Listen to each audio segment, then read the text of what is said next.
for a minute. I mean, some of the things we can get into, but I'm going to have like a ton of questions, so you're going to have to, put your noob patience hat on because, like, That's fine. I'm a noob.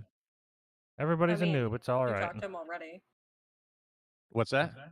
I mean, you talked to my dad already. You should be used to this by now. Well, for D&D, I mean, I played with him back. What was it, 5 years ago? 6 Yeah, years but that ago? really doesn't count. You know it. It was No, yeah, there was way too many people. It was a cluster. Wow. It was bad. We had like what, 8 and to honestly, 10 people. If we don't count that, I haven't played D&D in like 30 years. I have played a total of 2 sessions as a player character, so I've played, I think probably close to 10,000 hours. I think second edition. I mean, wow. I played some on Roll20, but they were like essentially one shots, and the DM was just all into TPK. Like the 2 times I freaking logged on, I was like, all right, this is butt. But we should just go live. We can go live. We're live. Whoever wants to give a monologue, Pat or Matt. Welcome everybody. This is Matt from Pure MTG. We're joined by multiple new people. Well, one new person, and then people you already know. Pat's upside down because why not? Yeah, it's a great way to start everything off. There we are. So we're joined here by Amy, which is Rob's daughter.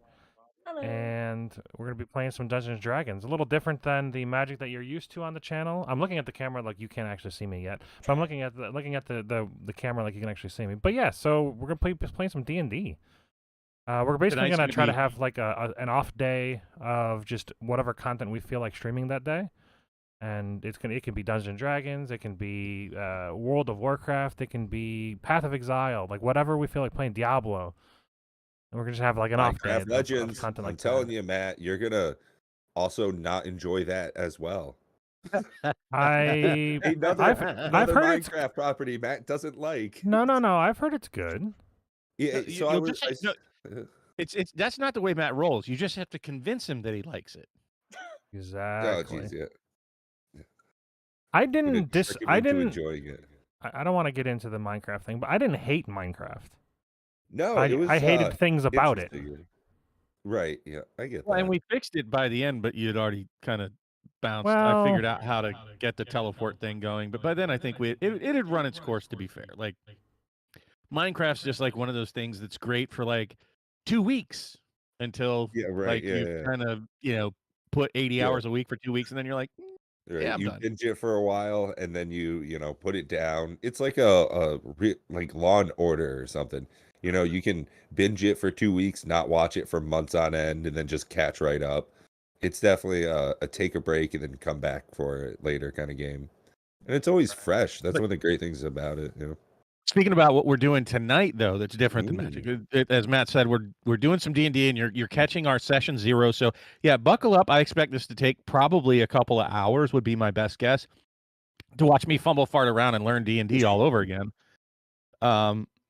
But this is session 0, so we're going to be discussing kind of like the ground rules, what we're all expecting to get out of it, character creation, all that good. Just I realized I did not bring enough D6s down.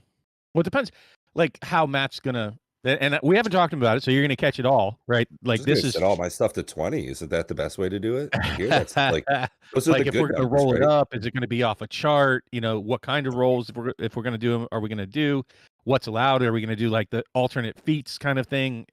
Like we haven't discussed a lot of that with him yet. So just session 0 is designed to handle all of that. Right. That's so why there we're you here, go, right? folks. You're catching it raw in the raw right now. That's what here Pure with MTG Gaming Bob and does. Gaming Bob's daughter.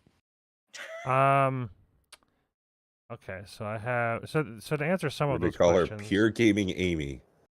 There you go. I like it. It kind of rhymes. Or break out. You got to come up with your own handle. Amy. That would be bad. No. Take that back. Oh, I should probably watch the YouTube. Diluted so Gaming Amy. Yeah, somebody pull up YouTube and do an audio check. See how we're signing. Oh, we probably should do an audio. Levels. You said poll? I don't. Can we do polls? I said pull up the video. Somebody I open mean, YouTube poll is a thing. the. Well, yes, but like I don't want to poll the audience how good the audio is. Not yet. Not yet. All of it comes through. Yeah, but it's like volume levels good. Can they hear everybody fine? Am I too loud? Am I too quiet? Somebody else needs to talk that we can get. I don't know how to like mute. Yeah, no, it seems like it's solid. Amy's a little bit quiet. I have her turned up in Discord for me to Yeah, get I that. apologize about that. Just No, to it's keep just things whatever. orderly, I put it a This little is bit away, tripping so me I'm out. not eating Nope, it. I'm not doing this. I'm not doing this. Doing what? Yeah, it's trippy, Bob. I've got it like on one click back and forth. So Like doing it was like it 4 seems like different it's types of decent though. audio. Yeah. I'm like, all right, no, because I don't know how to mute like just Discord. Oh, okay. You don't want to hear yourself multiple times? That seems strange. I don't even want to hear myself once, let Oh. alone multiple times. Yeah, no, it's good. Yeah. I'm happy with that. It definitely sounds like I started smoking cigarettes again, which I did. So definitely you know, Yeah, that would the do it. microphone is the correct distance away. Oh, you're moving things around. I'm like, okay, things are happening. Yeah, things are happening. Stuff and things. Yeah. So we are down one tonight, just for those that are curious. Yes, we are going to my have a buddy, total of 4 players. Yeah, my buddy Eric is actually on an airplane right now headed to Georgia for a surgery. So he should be joining us next week. And I did give him a heads up, Matt. So maybe you guys could reach out to each other behind the scenes, maybe take some time to do this. And he is a subscriber to the channel, so he'll definitely be able to catch up and watch this while he's loaded up on painkillers in a bed for a while. Sounds Well, like good. He'll catch a lot of the session 0. He can do kind of homework before Yeah, exactly. before next session. So ideally, if we want any kind of not an interactivity with the audience, but if we want them to be able to see like our dice rolls and stuff, on the website or not website on the stream, they'll see on the left is where like the maps are. I can actually switch us over to. Let me switch something real quick. But on the right hand side is the chat. So nothing's there right now, but when we roll, it'll actually show there, so people will see like when we roll a hit, or if we do like any skill checks or any of that jazz. So ideally, you don't have to use physical dice. I normally like rolling dice, but when we're doing a stream, it makes it a lot easier if everybody just uses the virtual dice. Where do we get the virtual dice? Where do we click on the virtual? Is it so you click the Roll20? newspaper and you click it's in Roll20. Okay. You can if you want to just roll a die, any die, you can hover over the left hand side. There's a picture of a die underneath the clock. You hover over and then you can click. I'm not on Roll20. That's you have to be on Roll20. That's how we're doing this. Okay. Oh no! It shows you're on there. That's why I was confused. Oh, there's a on a fun different option. computer. Oh, that's cool. Right? Oh. All right, so yeah, look On at the us computer go. upstairs. We are so awesome. It's like we're not so super now old, I Amy. am. It's. I'm used to What? spending time I don't know what with to click on. elder members of like, family, so I'm not launch an uber game? stranger to it. I'm gonna reset real quick just so you guys are aware. So I had to launch game, correct? Uh-huh. And then you said roll dice on the left here. Yeah, on the left hand side underneath the clock, you'll see a picture of a die. That's just if you want to roll like a random dice, but your character sheet will have all the dice you need to roll. Just so you guys can get familiar with the character sheet. On the top right hand side, there's going to be a image of a chat, or like a box of a chat. Then you'll see like I think like a thing like look for a thing that looks like a newspaper.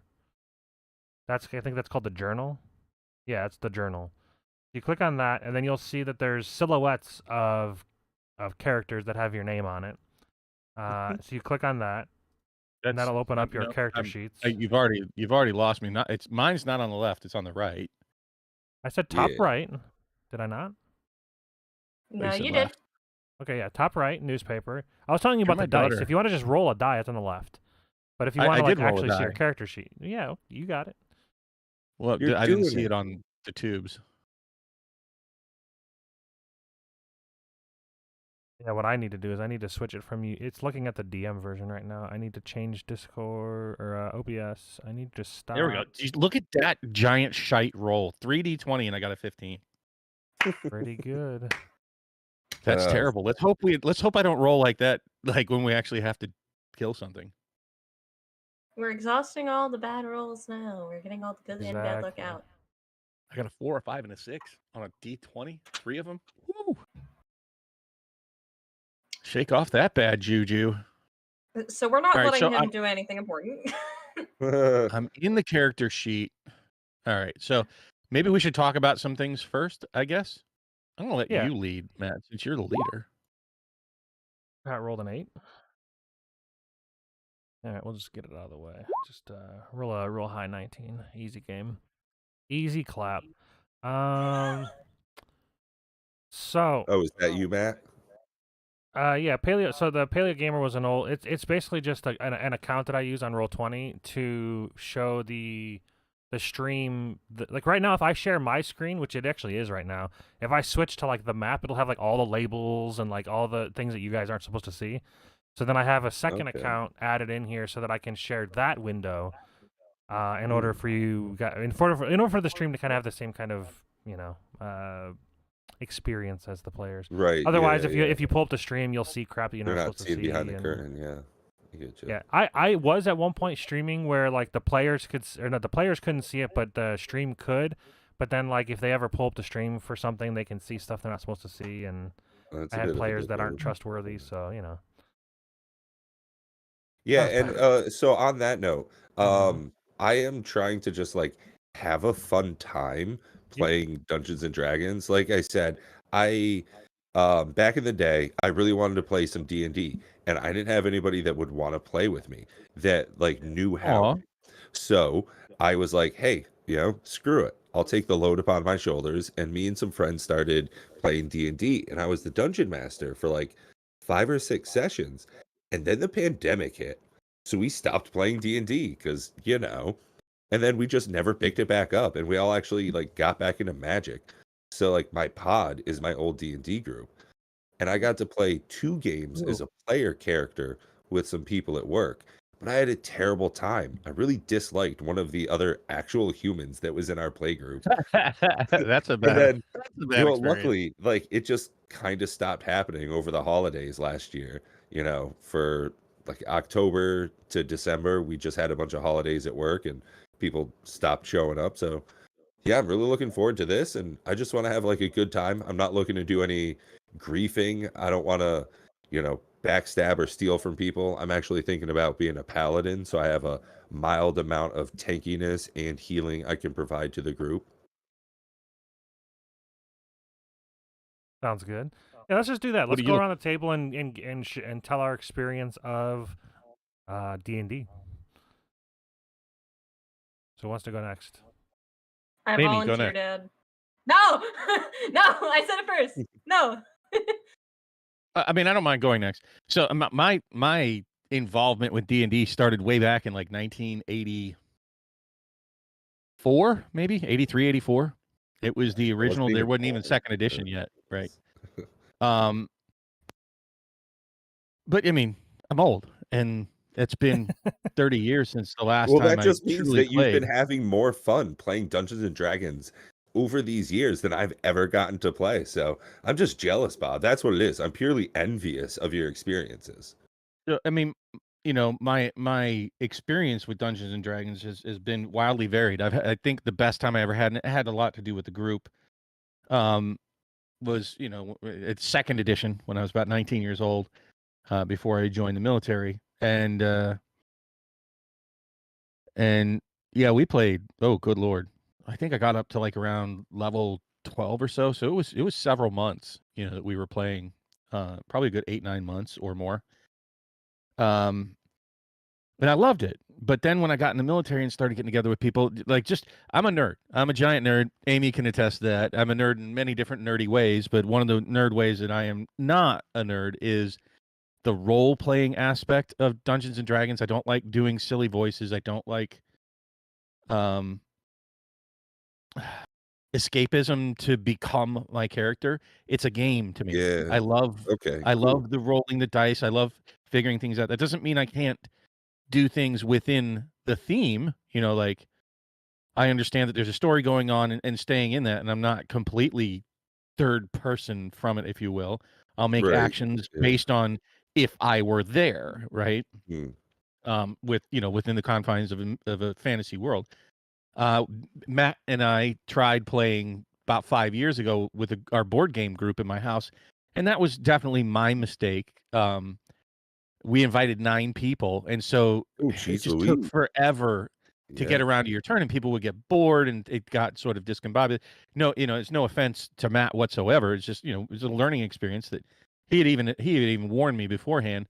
But we had a fairly interested group that wanted. We should have split it into 2, really. Oh, And right. Yeah. 2 different sessions. it was just it was a clusterfuck. I mean, it just really was. And by the time it got back around to most people, they had forgotten what they did an hour ago when it was their turn last. And so it was difficult. And that's why it's, much trimmed down this time. I really wanted to make sure no more than 4, but 4 seems optimal to me to get enough, uh, spread around the love of character classes and abilities to do things. And I intend to play I wanted to play a ranger because that's what I typically had done. But looking into it more, I really want to do high damage. And it seems that the best pure damage ranged with a bow seems to be the fighter with the, what is it, the martial? I mean, the, what is it? The master armsman? Master something? Battlemaster? Battlemaster. There we go. I knew it had master in it. So that seems to be the way I'm going to go. And maybe, depending on how far we go with these characters, I doubt we'll get high enough to really multi-class. But later on, I was thinking if I multi-class, it would be into a rogue. And, basically liking to do a lot of big range damage and try to be mobile. That's what I intend to get out of this. Cool. You're up, Amy. I'll be honest. I haven't lived long enough to really have any true experience with D&D. Any experience I've had thus far, probably BS. I've heard so many out there rules coming from kids of my generation. Like, oh yeah, no, the enemy gets to go before each one of your turns. So everybody in the turn order gets slapped by the boss beforehand type deal. Before they get to make their own turn. Had no ability like that. Things of that nature. Or like, oh yeah, by the way, I just added this thing here. Insta-kill. Here's this new character sheet I made for you. This is totally in the rules. And I'm like, Yeah. okay. I will say, very technically, Dungeons & Dragons is... The books are guidelines. So they're not playing it wrong, I would say. I would say that they're playing it the way they want to play it. Now, granted, you have to have player buy-in. Like, they have to agree with those rules. If you like the way that it is, that's cool. But that's not how I DM. I think you'll find that I'm very close to the rule book. But carry on. I'll be honest. I'm more or less taking this as a learning opportunity. I do intend to participate entirely, but I'm definitely more going to be about sitting back and observing and playing where needed to, adding flavor if it's kind of okay to do so. But I'm going to be taking a lot of notes. I'm sorry. That's You good. think my dad's bad? He's just vocal about it. What am I bad about?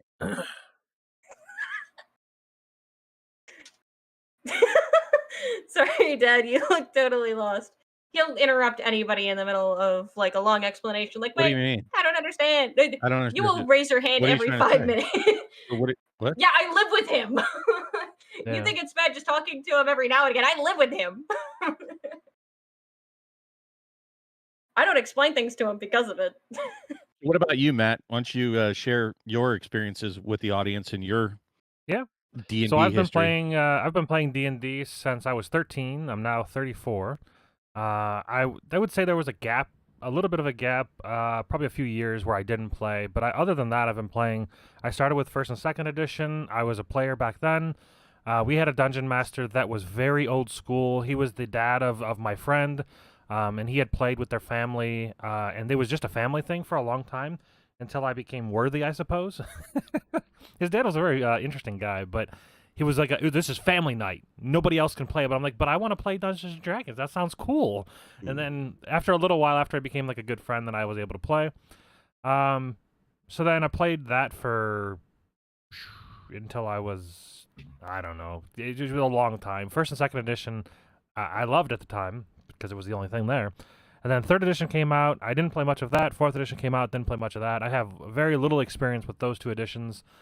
Fifth edition came out, and I've DM'd for, I would say, comfortably 3,000 to 5,000 hours of Dungeons and Dragons. I've played fifth edition quite extensively. My Roll20 account says I have over 3,000 hours. So that I've been playing for quite a long time. I've played a ton. I've DM'd a ton. I've DM'd this module before, once full through, and then once partial in like the session Rob was talking about, where we got like barely into the. I wouldn't even say it's a module, but this is an intro module. The adventure's actually pretty short.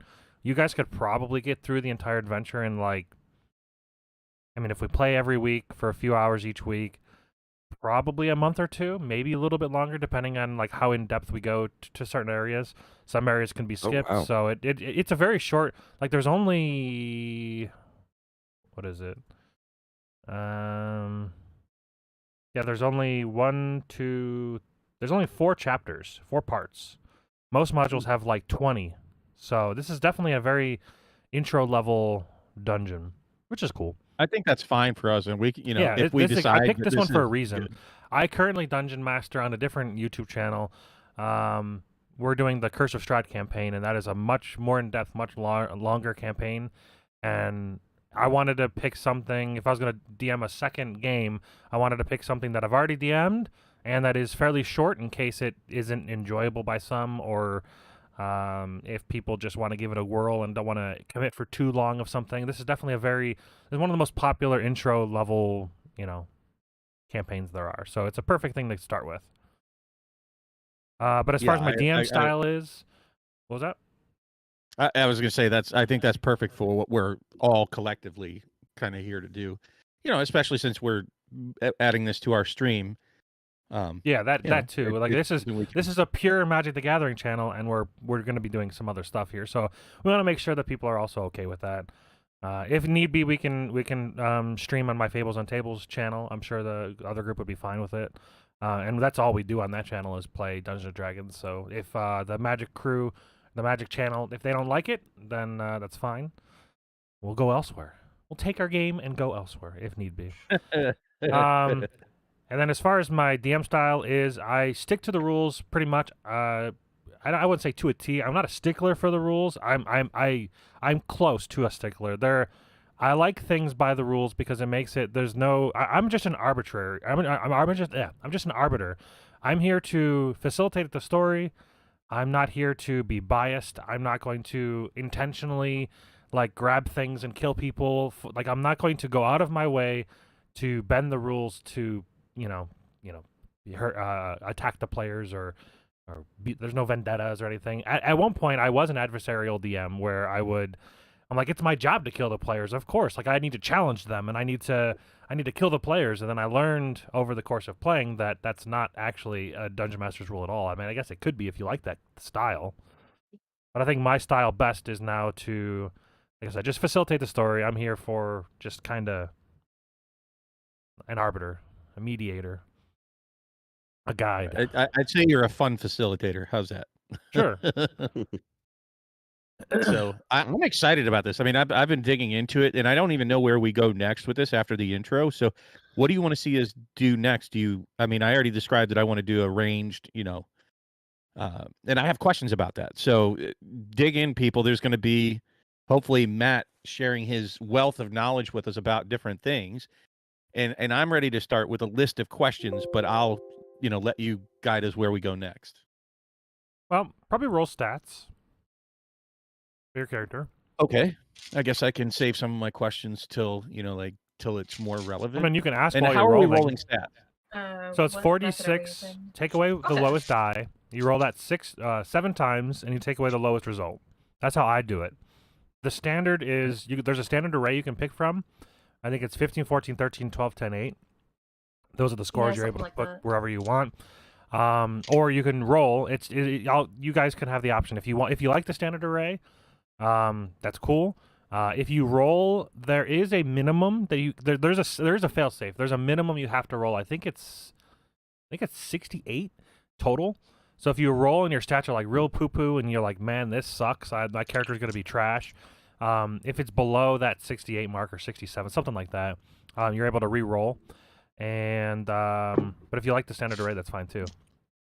And I think, like I said, if we use Roll20 to roll, then it makes it easier so that people can see what we roll. There is an actual command that you can actually roll 46 and it'll take away the lowest. And I'll figure that out here in just a second. I'm adjusting the chat because it was showing. I'll wait to see how DM chat. how that's supposed to go. Yeah. So my buddy Eric said he was thinking about doing an elf druid. Okay, that's sort of like a very multi-class or Yeah, druid is great. multi-player tool. Gonna turn into it. Is he gonna be a shapeshifter? And they all can I shapeshift. think he said he wanted to turn into a bear and just smash shit to pieces. Okay. Like, So not so much sounds... the healer, but more the yeah. More the combat druid. Yeah. A little bit of the free tacked on heals that you get. You know, a little bit of helping in, but mostly a lot of hurting. And I am watching on YouTube, so for those that are watching, if anybody's watching, feel free to chime in with thoughts. I mean, I'll certainly take it into consideration for my character since, like I said, the main overall thing I'm looking for is to do range damage. I played Ranger back in the day, but it's been so long, it doesn't matter what I did. I played a monk last time, and I'm just not a super fond of up in the mix kind of fighting.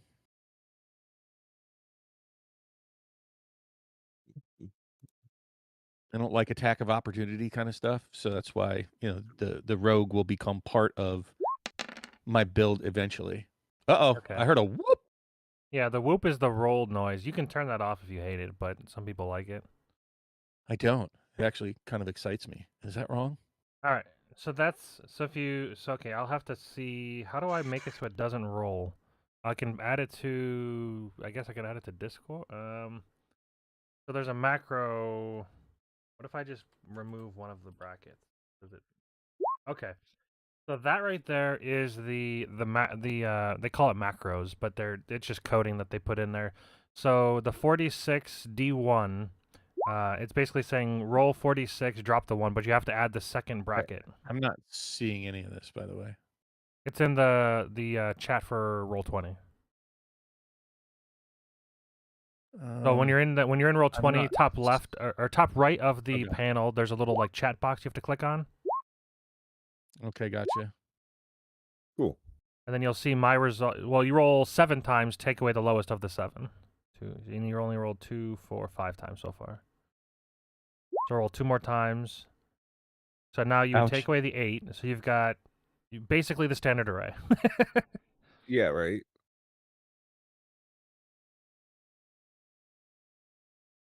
So who wants to go next? You or me, Amy? I don't personally mind. I was excited to use my physical die. I have a dice bag. I'm my friend's dice gremlin. Yeah, I normally am a big advocate for physical dice, but like I said, if we want the stream to be able to participate in the fun, then the only way that they'll be able to see the rolls is on the screen. Is there supposed to be another square bracket after the end of the 1? Yes, that's what I was saying. In order for it not to roll, oh my god, why is it doing Gotcha. this? All right, so I'm going to go ahead and roll on here next. Wow, that's amazing. That's even possible? No, you're rolling a d4. Huh? It's not rolling. I don't know what you did. Did you copy all of the... You're just rolling a d4 a bunch. Actually, you're not even rolling a d4. You're just rolling 4. How did you do that? I'm not even sure. Did you copy all of the statement? It should be double bracket 4d6 d. There you go. Now you're figuring it out. He works in IT. How, Dad? How? He's figuring it out. This is copy pasting code. 4, 5, 6, 7. All right, so you drop one of the 9s, and then that's the rest of your stats. That's not Basically bad. almost a standard array as well. Yeah, but having the 16 is important. It allows you to grab a race, and then it gives an additional +2, and then you can have an 18 for level 1, which is pretty important. Not important, pretty nice. Well, that okay. 18's I'm pretty not good. gonna. I'm not. Now you can get a questioning 20.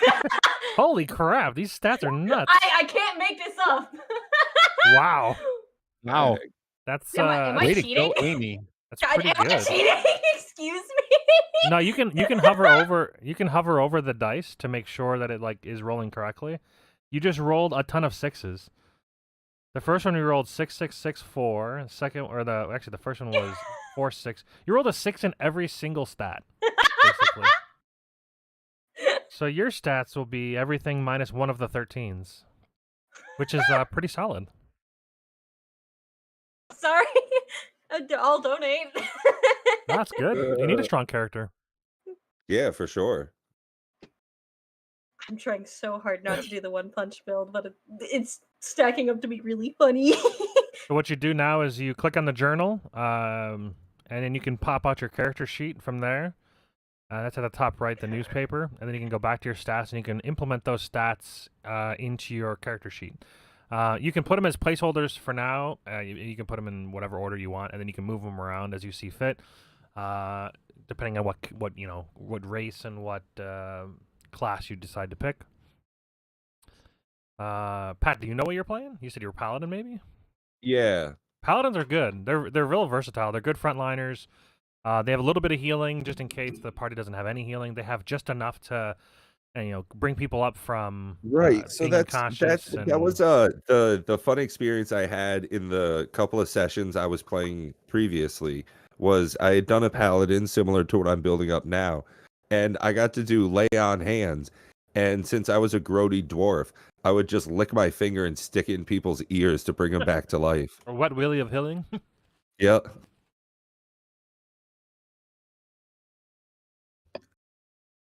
So I'm not sure if we can share any of this with the audience or not. Like, I think it would be great to show the character sheets as we're building them. Is there a way to do that, or is it just too much trouble for what it's worth? I can pull them up. Can you share them on the main screen there in the big show? Yeah. Why is OBS so weird? If I put anything above any of the windows it's capturing, it blanks it. I don't understand that. Why is that a thing? I don't know. I'll have to look into that later because that's annoying. Oh, it's probably in a lower layer. No. I'm saying if I put a window over a window it's capturing, it goes away. Oh.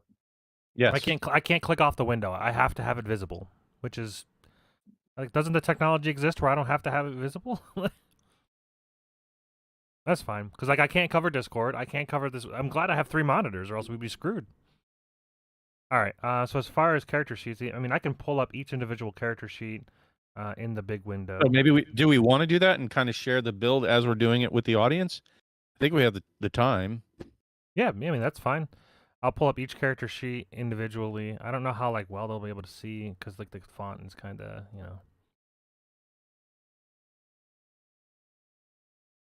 Oh, Pat's using the Character Mancer? Yeah. Just seems like the easiest way to do it. It definitely, I mean, it gives you the standard array, which is the problem. Or maybe it doesn't. Oh, no, I put these numbers in. No, you put your stats in yourself. Okay, cool.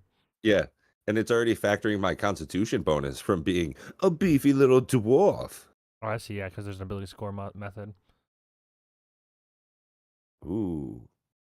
What are Mason's tools? Probably BS. I probably don't need that whatsoever. Mason's tools are going to be used for things like trying to roll a skill check to see what kind of stone a castle wall is made out of, or I mean, I can't imagine it'd be that useful. I mean, although this is a campaign about mines, so I could see it being useful in that section. Smart enough. One of the sections is about mines.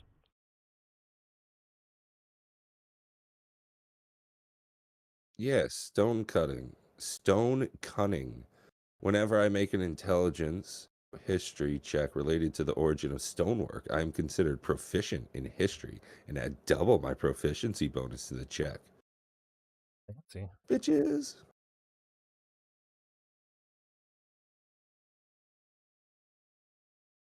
And Hill Dwarf it is.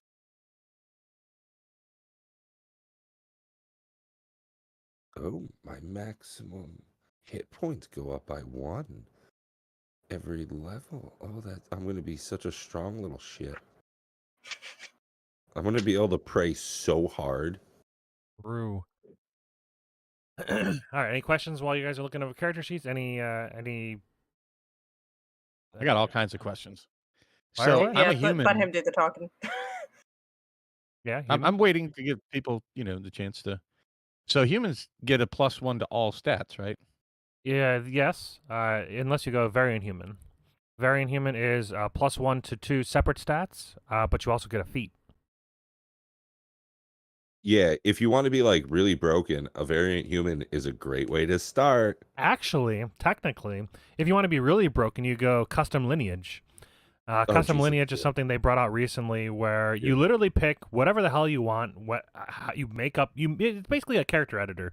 You pick out what stats you get your bonuses to. I'm pretty sure you get a feat. You get to pick whatever the hell proficiency bonuses you want, whatever skills you want. I don't understand. I guess I get it, but like, it's interesting that they're appealing to. I mean, I guess it is what it is. I mean, Dungeons and Dragons, you literally can do whatever you want. There is no rules. So I guess I mean it's fine. I need guidance here. Sure. In short, should I play the variant or should I play the standard? As I Depends understand on it, what you want to should do. get, like, Is there a feat in mind that you have an idea of what you'd like? Because like if you're going ranged, there's something called sharpshooter. Yes. Sharpshooter feat is it ignores cover. So if somebody is hiding behind a wall, if they have like as long as they don't have total cover, you can actually hit them. If they only have partial cover or half cover, and so if they're like leaning against a tree, you'll be able to hit them as long as you can see any part of them without any penalty. You can also take a -5 to your attack roll to add 10 damage. So it gives you a 25% extra chance to miss, but an extra if you do hit, you do a ton of damage, and that is a choice you'd make before you attack. So it depends on what you're attacking, but it can be really strong. Otherwise, if you don't go the feat route, then yeah, it's just +1 to everything. Yeah, sharpshooter is definitely one of the strongest feats. They're actually nerfing it in D&D 1. Then again, they're nerfing I it don't almost even know what that everything. even means because I heard like it's going to be D&D 5.5.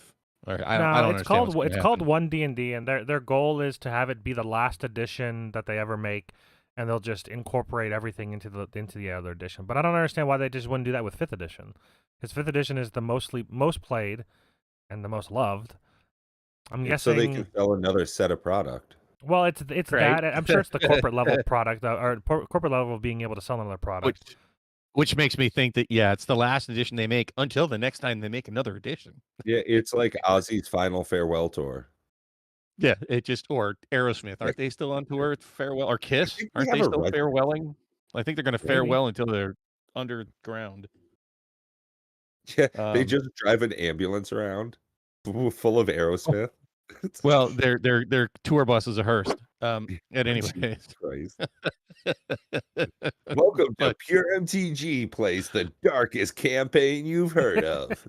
No, that'd be Curse but of at any Strahd. rate, I mean, I'll go with whatever you think. It sounds like yes, the variant would be the smart way to go. But then what do I apply? It is the most common if you want to play like a very powerful character at level 1. Yeah. So if you're looking to do a lot of damage, I would do variant human, sharpshooter, and then do fighter, pick a bow. Well, I thought crossbow was like the way to go. If you want to shoot multiple times around, because you'd have to get then if you do that, you'd have to pick a different feat. You'd have to do the crossbow expert, Crossbow. and you wouldn't have the sharpshooter until level 4. Which is pretty much going to be the end of this campaign, right? What does this go to? It might actually only be up to level 4. I typically give levels a little faster than the campaign does, depending on how long it is. But if it's this short, I forgot how short this was, I'll be honest. I paid the $15 to add it to roll 20, so I didn't have to do any of the mapping and whatnot. And Yeah. I'm like, oh, there's only I mean, 4 I'll go with chapters. your recommendations because I don't have the experience. I told you I actually would like to use a bow, but when I was reading online, that everybody's like, oh, crossbow with the crossbow feet and all that because of the loading, and I'm like, boy, that sounds like a pain in the ass. But Well, I you would have like to have it a kind of free hand. optimized. You have to have a free hand to load a crossbow if you don't have the feet. Otherwise, somehow the bow just magically reloads. You're I mean, still it reloading seems it, but also somehow you're able to do it. I don't know. seems also like maybe 2 one-handed crossbows. Yeah, that's what you do. You just do standard one-handed crossbows. They're 1d6 damage, and then you fire 2 of them around because you have the crossbow expert. Crossbow expert feat. I like the bow better. That appeals to me more. Like just from I a think you'll have a purist sort of better, flavor. yeah. Like it'll feel better to me. So I think I should do that. I don't know how to do that here or represent that. So like I don't know how to represent that. Like what do I On do your on the character character sheet? sheet? Yeah. So on your character sheet, what you can do is you can do what Pat and Amy are doing. You can use the hold on. How do I get to? Oh, I think you Character already messed it Mancer. up. Or is it a cogwheel? Character master options. Launch character master. Yeah. One. 15, 14, 13, 12, 11, 10. It's easy enough to remember. There I you got a So 10, now you 11, can put 12, your. 13, 14, 15. So it's like, Do you have a? Do you have a? Oh, if you go human. background. I'm a prick. Then choose your alignment, and then you can go through the character editor as you see here. What? You do see what I'm doing with your character sheet, right? No. Do you have your character sheet up? Yeah. Normally when I change shit it like shows what I'm doing to it. Nothing's happening on my character sheet. Interesting. Then I'm gonna cancel that so I don't fuck your character sheet up. Discard and exit. I mean, it should Alright. be somewhat straightforward enough, shouldn't it? I mean, yeah. I mean, you're just typing in like if you want it. Like there should be a section in down at the bottom right. It says feats and traits. You just click the plus, and then you just type in. If you're going with the sharpshooter feat, you do sharpshooter feat.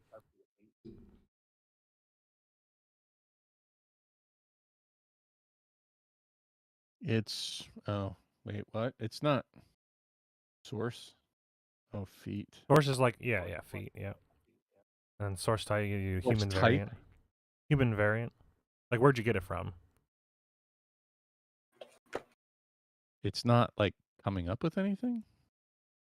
You just that's it. And then at the bottom, then you click on the little box down below it, and then you can paste in the sharpshooter feat. I mean, I can do it for you because I have it up here.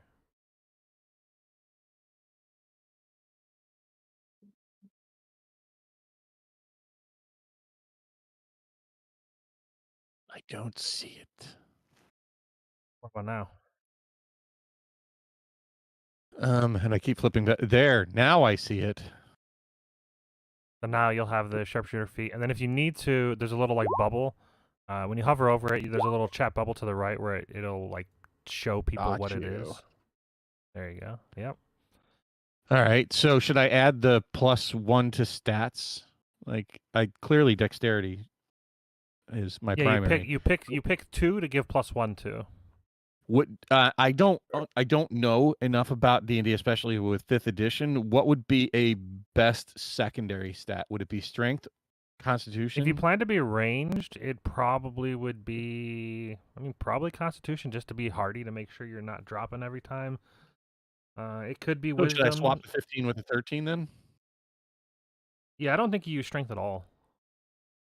Well, you do strength checks as a battle master, but I don't know if that's my strength has anything to do with it, or my proficiency. Well, if you're or going if it's the just ranged route, the battle master, you're full ranged. Like the battle maneuvers that you'll pick will all be. It'd be weird if they were anything to do with strength if you're going the ranged route. Well, no, the trip makes them do a strength check, but I don't know if that has anything to do with my strength. Well, you It's won't be their able to. strength, right? You won't be able to trip with. Well, I guess technically. Yes, you can, because it just says weapon. Yeah, I was gonna say I'm reading it. The wording is vague enough to allow you to trip with a bow. I guess it's fine if you shoot him in the leg. I was doing a lot of watching, they said yes, this is like the primary one you wanted. That and the one that gives you like a automatic hit, but they said trip is the primary battle master maneuver, regardless of what build you have. So the strength check would be they'd have to roll against your save DC, which is 8 plus your proficiency modifier plus your class modifier, which fighter 5e. So then I think strength. So strength would change my proficiency modifier. No, your Or proficiency no? modifier is just a flat 2. That's just based on your Okay. level. It has nothing to do with your class. Okay. So it'd be 10 plus, and then let me check what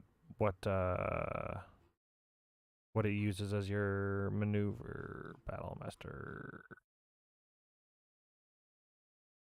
Well, I have to use one of those 4 dice I get. I don't remember what they're called. Maneuvers, yeah. Well, there's specific dice. It's a maneuver, but you fuel the maneuver Superiority with. dice, yeah. That's it. Okay, so your maneuver save DC is 8 plus your proficiency plus your strength or dexterity modifier, your choice. So yeah, you don't use strength at all. Wait, it says my strength or dexterity modifier. Oh, or Yeah. dexterity. Yeah, or dexterity. Yep. So you're, Okay, you're just so a full yeah. you're just a full dexterity fighter. So that can be. So then I one of will your put the dump extra stats. bonus point into Constitution. It doesn't even make a difference. Well, 15 if and it's 16, 15, then it okay. goes to 16. It will be +1. No. Yeah. Oh yes, it is. Wow. Okay, I had to Every click off of every it. even number is a plus or a minus. Okay, gotcha. So technically, the 16 putting into 17 does nothing. So you could put it in. I would almost even put the 13 on like wisdom, and then get a pump +1 to that. Just to be. I mean, you're a fighter though. I don't know. You really don't need. I mean, it's perception. Like wisdom is perception, so it'll put your passive perception to a decent level. I was just thinking the 10 for strength in case, because they are going to get up in my face, and without the crossbow feat, I suffer penalty from them being within 5 feet of me. If I need to swing a weapon without, the disadvantage penalty, I was thinking strength might be helpful. I don't know. If you ever plan to melee, then sure, yeah, then you definitely want some strength. But Well, I don't think plan to melee, no, but actually, I have a feeling no. I'm not going to have a choice. So the way that their weapons work, there's some weapons that are called versatile weapons, and they Yeah, allow like you the to use your Warhammer I'm looking dexterity at. instead of your strength. So you can actually go full dexterity. You never have to use your strength. Okay.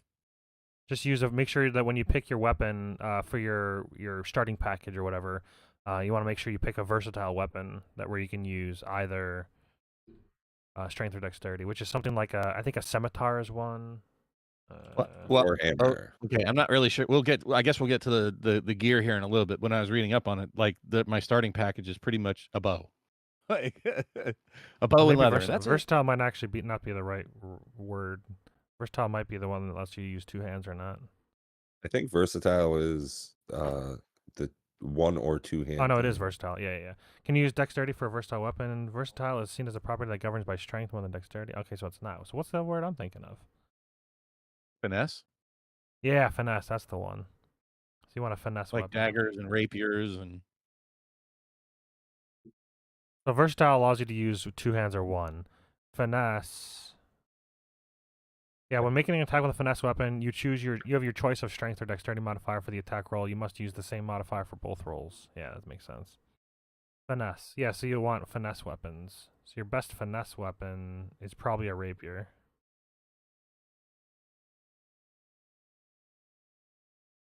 Like, I don't even know how that works. Like, if they close the distance on me and I have a bow in my hand, do I have to take an action to equip my rapier? You know what I mean? You'd have to. You can drop as a free action, so you could like drop your bow and then pull out your weapon to fight. That kind of is. You have 1 free action per turn, and typically that's like dropping something, maybe flipping a lever, throwing somebody something, stuff like that. But if you were to like stowing and pulling out a weapon, I think is a bonus action. It might be a free action, but I'm not sure what it is after that if you've already used a free action. Okay. Stowing weapons is a free action. So I think my speed is 30 as a human. I don't know what my maximum hit points are. Do I have to roll that, or is it? How Nope, does you that get work? maximum at level 1. So a fighter is a D10. And what's my 10 hit character points, be? So you'll have 10 plus your Constitution modifier. which would be 3. Yep, so you'll have 13 total hit points, or max hit points. Ooh. I think paladins are also D10, so you'd have 10 plus your Constitution modifier. And then, Amy, what are you going? I'm already a touch familiar with the kind of cleric that I want to play. I have played a cleric before, Grave Domain cleric. I was looking into the different builds that I could do because beforehand I was purely heals focused. Right. But we're also going to have a paladin. I get passive healing, or I can just choose a couple healing abilities regardless. I'm thinking about You might doing even the have a one druid punch too, build. so that's 3 healers. Exactly, the one punch build. I think Well, that would be funny. Technically, can I heal myself too once between rests? I have The second wind. I mean, second wind or something. Breaking wind. Second breath. so I I'm don't not going to have to uber focus healing, but that would mean that I have to choose Grave Domain. So I'm trying to use the elf race instead, because that at least gives a bonus to Dex. And I have Wisdom to spare, so it should be fine. At least I'm hoping. Sounds good. I'm just trying to go through it now myself, but it looks like I would have to choose the custom option for choosing the Grave Domain instead. I don't know how you feel about that. I can always just go Life Domain and call it super easy for standard's sake. Grave Domain's fine. I'm fine with anything in any of the official books. I'm fine with. Yeah, it is the official books. Yeah, yep, I've heard Grave Domain's great.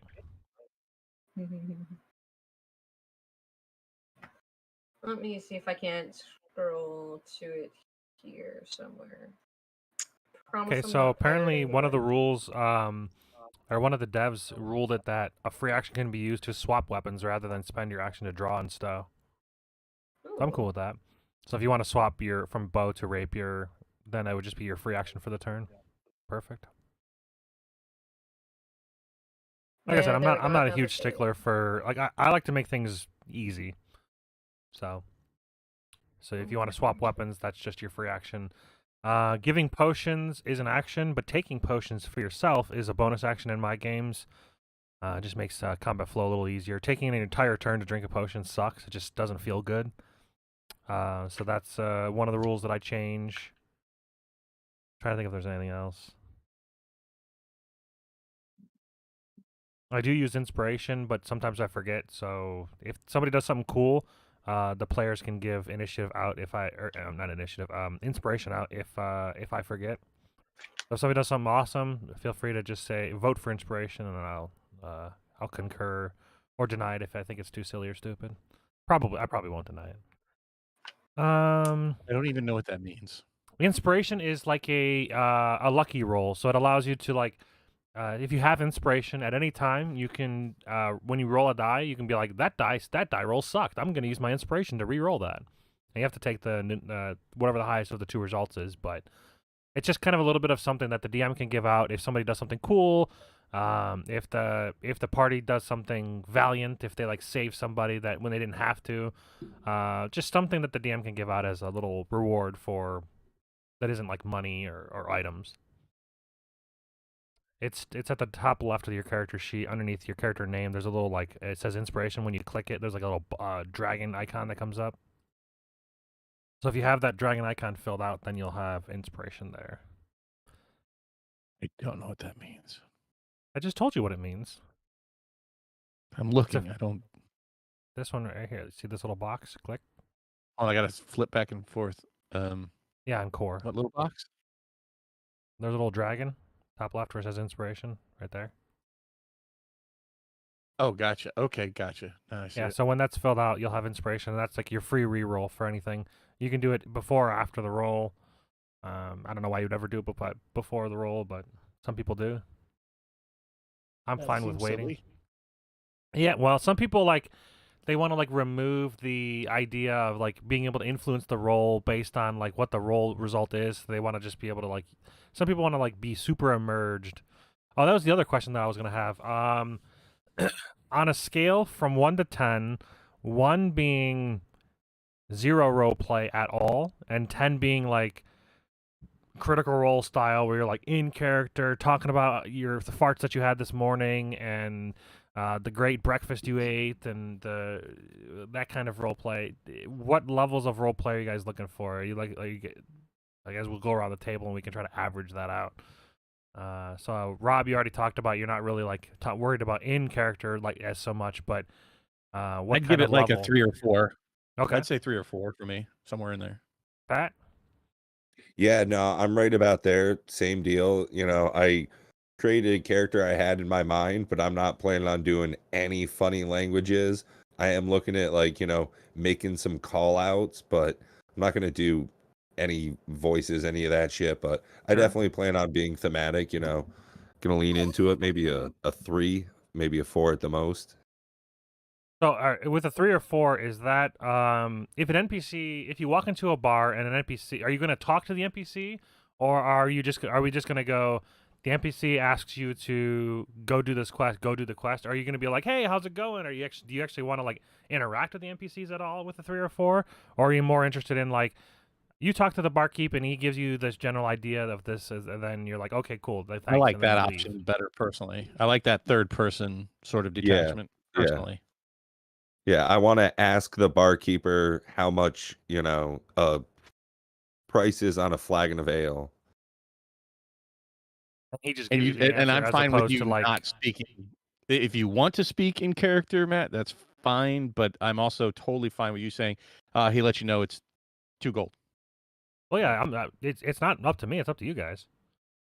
Well, I'm just saying for you too, responding back to us. Yeah, that's fine. But if you want to be immersive and that just makes it better for you as a DM, I'm okay with that. I mean, I that doesn't bother me if you're into. I really don't want you to do Matt Mercer, where you describe for 15 minutes picking I the won't. giant axe up over your head, and the whooshing sound as you swing and slice across his chest and his entrails. It's like I don't.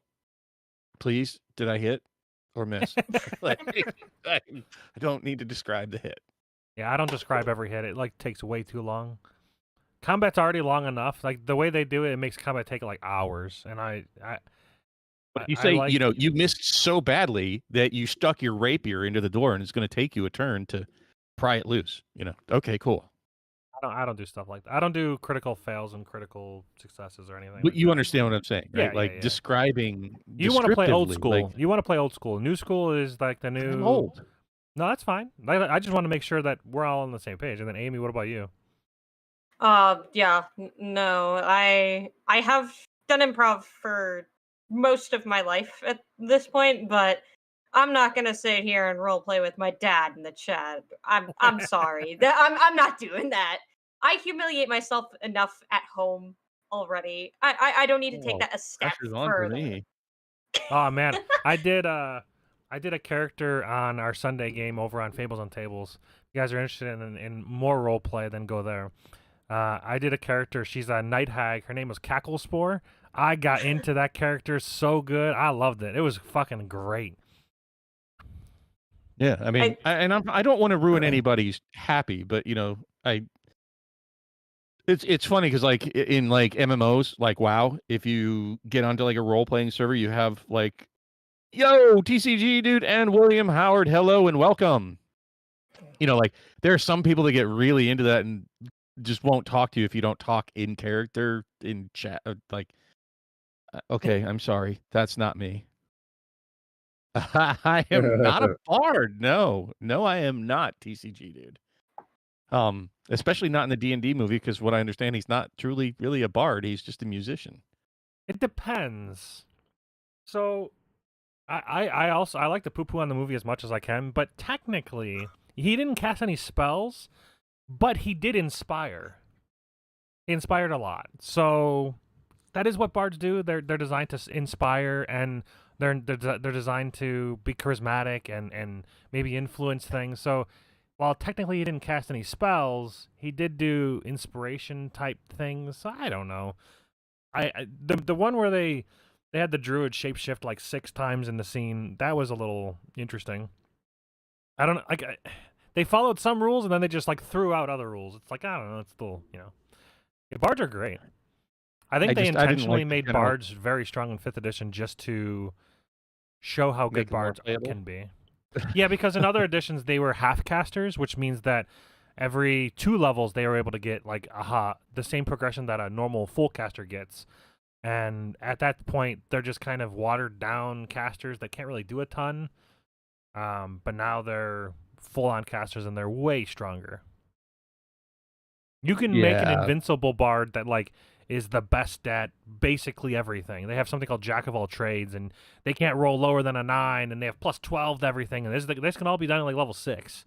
They can do some stupid things. They can be basically unbeatable in social encounters. But that's only if you min-max like crazy and all that stuff.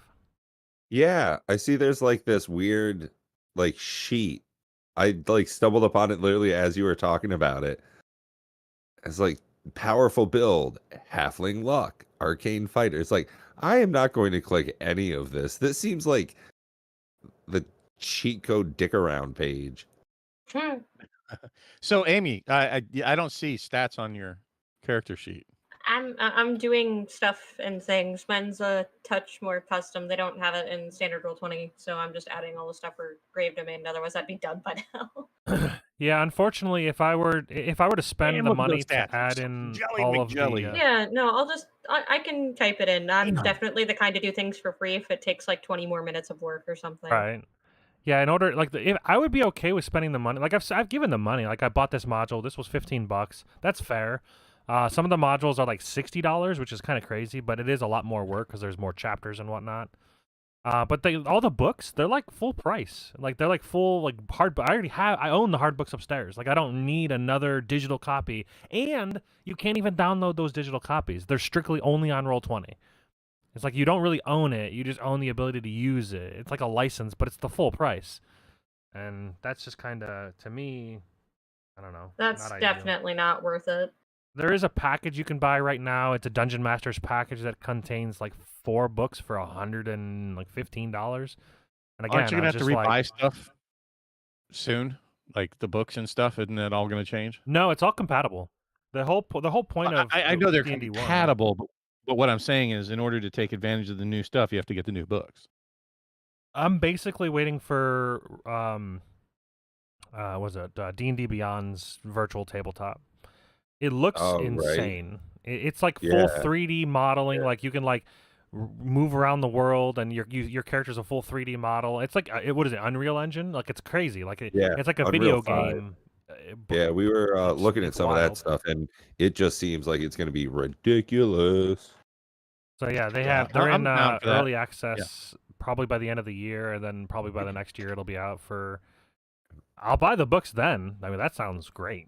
So this is a good whistle wetter. Whistle wetter. Whistle. Whistle. And he critiques me in the way I speak. Ooh, whip. All right, so I don't know. Do you have any questions, Amy? Because I mean, I still have other questions for Matt, and I don't know where we're at. Or if Pat, we've kind of dominated time. Do you have questions of Matt? Give you some. I mean, I've been just like dicking around in the background, just absorbing the conversation. So I'm getting like a whole lot by just being here. I'm definitely just trying to pick up on what's going on. Like, when do I pick the archer fighting style? Is that level 3? 2? I'm pretty sure it's level 2. You pick your style at level 2. Okay. And that's when I get like +4 to my archery rolls or something to hit. +2 to hit, I believe. +6. So your martial arts type is level 3, actually. Oh, your fighting style is level 1. Hold on. No, you can get that right now. So archery, you gain a +2 bonus to attack rolls you make with ranged weapons. +8 bonus. Yeah, you're +15. You ignore full cover. You auto hit, and you probably auto crit. Awesome. So I am the Battle Master champion. So you have your fighting style now, archery. So that'll be +2. Where do I so put you'll that? have. That's down in the feats. Oh, so I where you add put it in feet sharpshooter. again. Yeah, you add it down there. So click the plus, add. And you just type Archer? in archery, fighting style dash archery. Oh, fighting style. Oh shit. Old man, get off my lawn. I hope people can't see me clicking around. I mean, I have each of your character sheets up, but it doesn't seem to like update in real time. I have to like, I guess, click them or something. I don't know what. It used to Fighting update style dash in real time, and I archery. don't know if they changed that or. This would be class. Yeah. Oh, did you populate that down there? Yeah, I just pasted it in there. Then you'll also want to put your second wind when you're done with that. Source type. I don't remember. What do you put in there again? Source type. Fighter. Fighter. Sure. Yeah, it comes from being a fighter. Okay, how does it add it? Just click the cogwheel. What'd you do? Oh, What'd you I click? guess I nuked it. I just clicked on sharpshooter. So I have to click the cogwheel again. Oh no, it's still there. Yeah, there you go. What happened? So clicking on the sharpshooter just minimizes it or makes it larger. So you can minimize it or make it larger just by clicking on it. The cogwheel allows you to edit it. So now you're still there. So fighting archery or fighting style is still there. There you go. Yeah. All right, cool. And then you want to add So- second wind in there as well. That's your Breaking heal. wind. You get that at level 1, right? Yeah. That one. And it's 1d10, right? It's a roll. Yeah, it Maybe is 1d10 plus your my fighter level. constitution? I have it copy paste if you want to. Second wind. Like, where's I'm trying to figure out how does it look it up? Like, I assume it was supposed to be doing a lookup here No. when I'm putting it in. But it's like There's okay. There's something called the compendium. Let me see. Second wind. Let me see if it's in here. Can I click and drag that? No.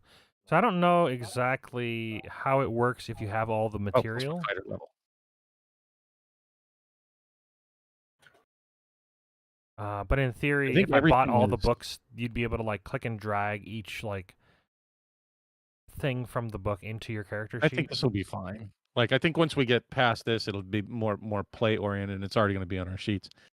Yeah. So this is there anything this is else session that- 0. that I This is need on- What else mean, do you I need, like- need to put on You need here? equipment, so you need to pick from. You can either roll for gold, or you can pick the starter equipment, and then you're also going to have to pick And that's in the books. skills. Yeah, I can paste. I'll paste it in the Roll20 chat. This is that's your equipment. You can pick A. You basically pick A, B of the selections of the things. So you either pick chainmail or you pick leather, longbow, and 20 arrows. You can pick a martial weapon and a shield or 2 martial weapons. I mean, Pick clearly A I'm or going to B go of with any of those. B. Yeah, if you want your longbow and the arrows and whatnot, you definitely want to go that route. And so what do I just grab, copy So those then- and paste them And then somewhere? well, no, see this one, the compendium does work. So if you want to learn how to use the compendium, it's quick and easy. Top right, there's a little picture of an eye Top right of what? of the screen. You'll see Okay. like an eye. You click on the eye, and this is like they call it the compendium. So basically what you can do is you could type in like longbow. And then it'll be under items, it'll pop up, and then longbow you'll see longbow +1, +2, +3, vicious longbow, and then just longbow itself, you can click and hold and drag it to your character sheet.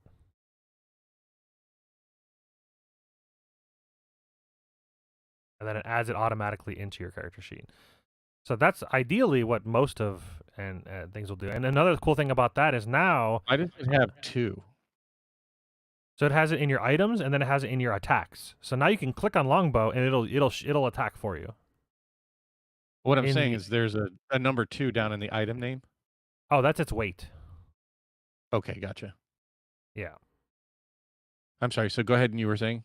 So above that, you'll see attacks and spellcasting, and now it has longbow there. You can actually just click longbow, and it'll attack for you.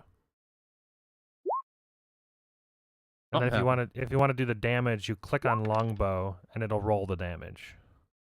Like the Wait, what? word in the chat, you click longbow. I can have it where it automatically rolls damage if people want that, but some people like rolling their damage. It's So for definitely you, kind of fun rolling your own damage. But at the same time, I definitely get why that would be easier. I think the biggest problem that I have with rolling the damage at the same time as the attack to hit is because sometimes you'll crit, and because it rolls with advantage all the time, no matter what, it'll show the crit damage and it confuses people. I can also turn that off if you want me to, where it doesn't always roll with advantage. It basically is trying to be a time saver. It's like if you roll with advantage, you have a 15 or a 14. If you don't roll with advantage, you only take the first number.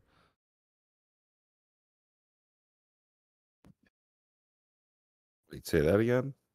So you see how in his attack it has a 15 and then there's a dash and then there's a 24? Yeah. That's basically rolling with advantage. It's rolling with advantage automatically no matter what he does, but he doesn't actually have advantage unless he has advantage for whatever reason, whether you're flanking or whatever. So in his instance, he would just take the 15 and ignore the 24. But if he had advantage, then he would choose the higher number, or you can if you want. And you would have to tell us whether that hit or not. Yeah. Now, did that take into consideration all my pluses to hit kind of thing? Yep. Yeah, if you look at the top. Now, the only thing it didn't do is it doesn't have your archery bonus. So what you'll need to do is you'll need to click on the cogwheel on longbow, and then there will be a additional modifier, which will be Is it right next to the? here. Is it next to the dex? Yeah. So I think now, see, now it'll have +7. So now you're good. But yeah, next to the dex, I added a +2. And then what you can see where it says longbow +7 on the right. And then also on any roll that you make, you can hover over the number and it'll give you the rundown. I rolled a 20. It'll give you the. So why did it roll? What was the second one there? I don't understand. This is what I was explaining about advantage. It always rolls with advantage no matter if you have it or not. I can turn that off if you want me to, if it's easier for people. Yeah, you should probably just turn that off. Oh, so it's just a second dice. The right one doesn't represent advantage. It's just this is an advantage roll with If either you have one being advantage, you use higher. the right number. If you use either one. And if you don't have advantage, you just don't. But I can just turn off where it just doesn't. You'll have to roll again. Yeah, I'd It's to say save. just turn it off. It's to save time, but sometimes it confuses people Yeah. if they're not used to Roll20. I'll just turn it off. If we want, once you guys get more comfortable with it, if you want, I can turn it back on, and it's not hard. Yeah, like in this one, which one would I pick? The left. You always pick the left. If you don't have advantage, whatever the left number is, that's it. Well, that's like I said. I'll just turn it off. Never roll advantage. Uh-huh. Save. So I rolled a 20 and I got 5 damage. Well, you rolled a 23. Well, but when I hovered over it, right, it said, oh.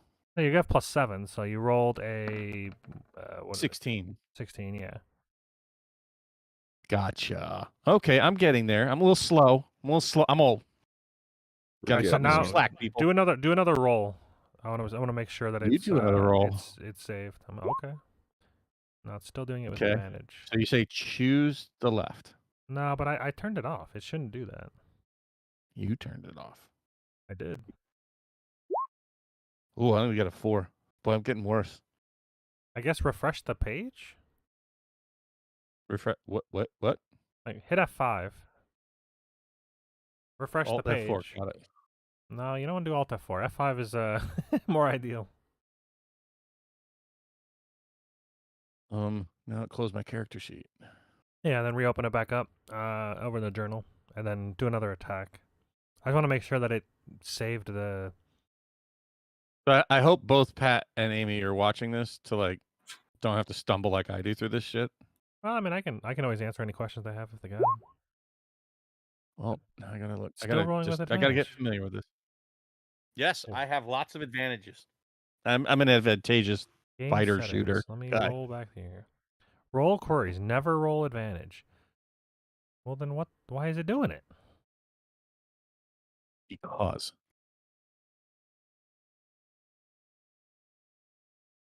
maybe I have to select it. Maybe it's doing it for you. It says D20 rolls output according to this option. Always roll advantage is the default option, and we'll roll 2 D20s on every roll in case of advantage. The expectation is that there is no advantage or disadvantage to use the leftmost result. The advantage toggle. Right. What I'm option saying is adds maybe 3 new that's applying buttons. it to you, right, and not. No, this is like- game settings. I'm in the Okay. I'm in the full on game I don't know. settings. I I don't know. It'll update. It'll stop doing it eventually. Okay. Okay. So, do I have to do anything with these? Do I have to pick something? The skills?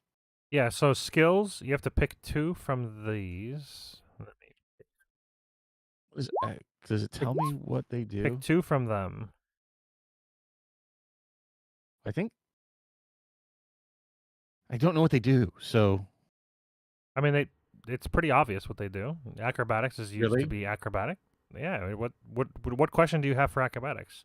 I would say, you'd be like, do an acrobatics check. Yeah. If you want to like run and try to parkour something, like jump on and climb on top of a roof, it'd be like an acrobatics check to see if you can like grab the lip of the edge of the wall. And I only get to pick 2. Yeah. It says you pick 2 of those skill checks.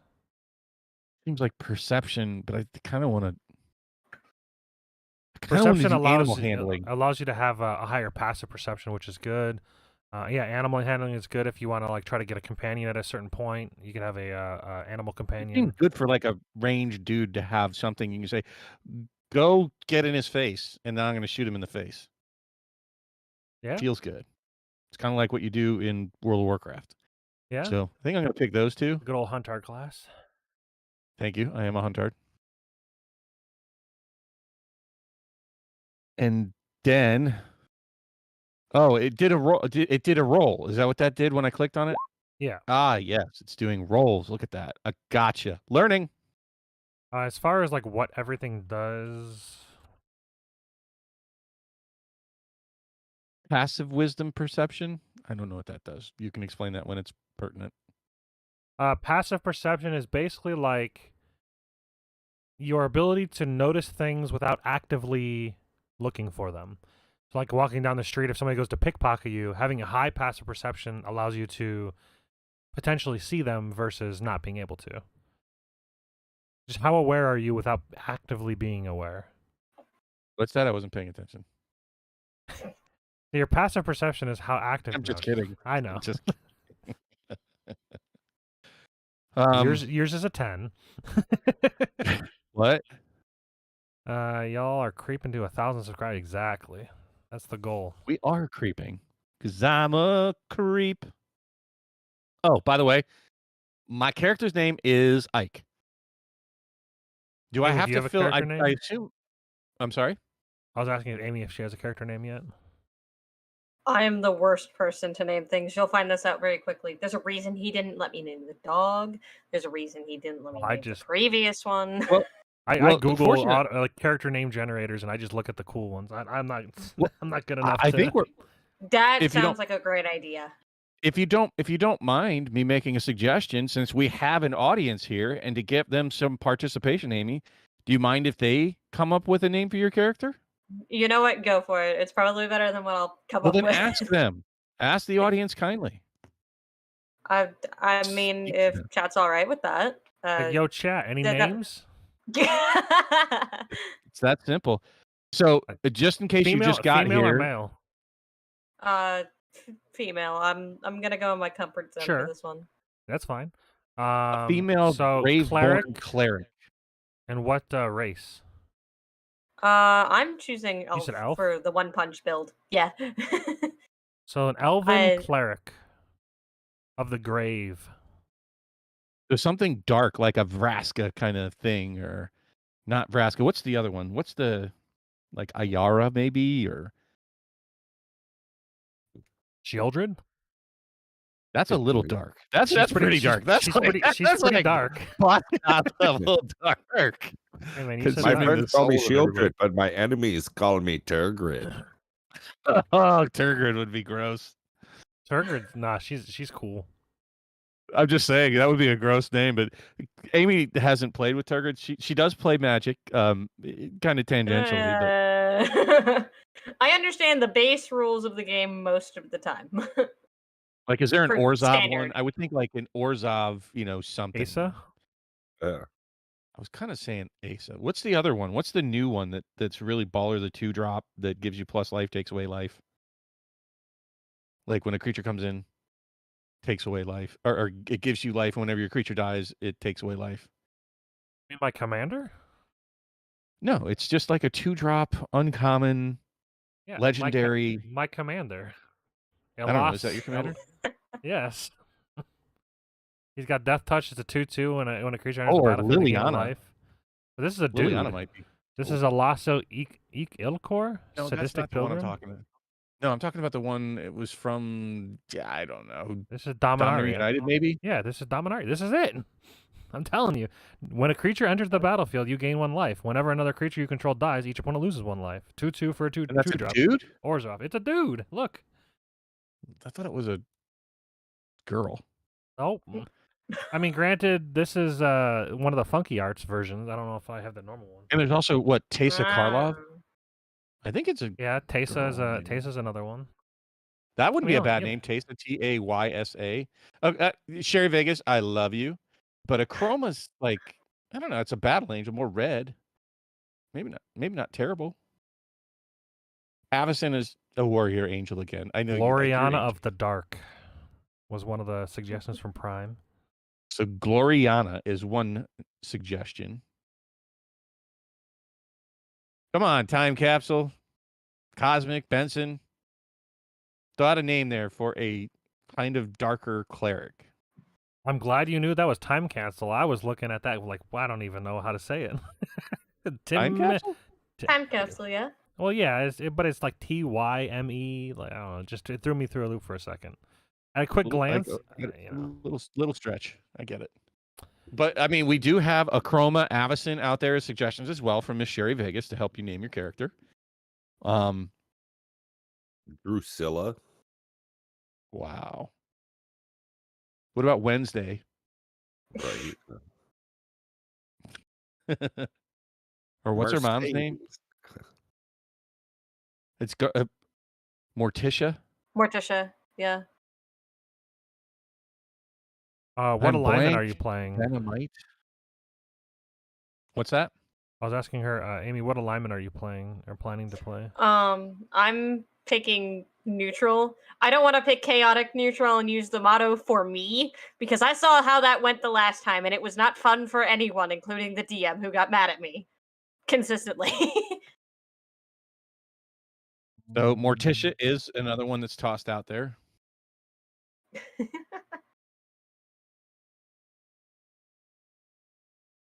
So I mean, good names thus far. Most Magic references will be lost on me. Yeah, I don't think you should I'm name your character after a planeswalker. That's a little. Well, I mean, don't I know. have like I'm 2, Liliana. I think 2 or 3. Although I did have a I do player have character Liliana. name herself Liliana. It's not a bad name. It's the best name of all of them.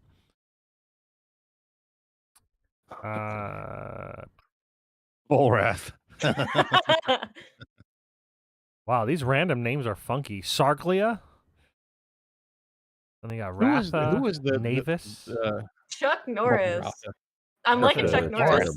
That's actually a solid suggestion. Yeah, my name's Jacqueline Norris. There's some comical names. Fixia Wounded. Her name, first name Fixia, last name Wounded. Slap you happy. Then there's Healer McMedic, but it's Heeler. Oh, if you're gonna go that way, you go Healer McHealy face. I was a little concerned with that last one there, then. Confixia like Dot. What are these names? I don't know about Good Durkin Beard names. Nurse. I don't know about Durkin Beard Nurse. How I don't that doesn't I don't get it. Maybe if she was a dwarf. Napoleon Heel Apart? No. Mike Hunt. Solid. Steven Seagal. Eden Ray's dead. Docta is her.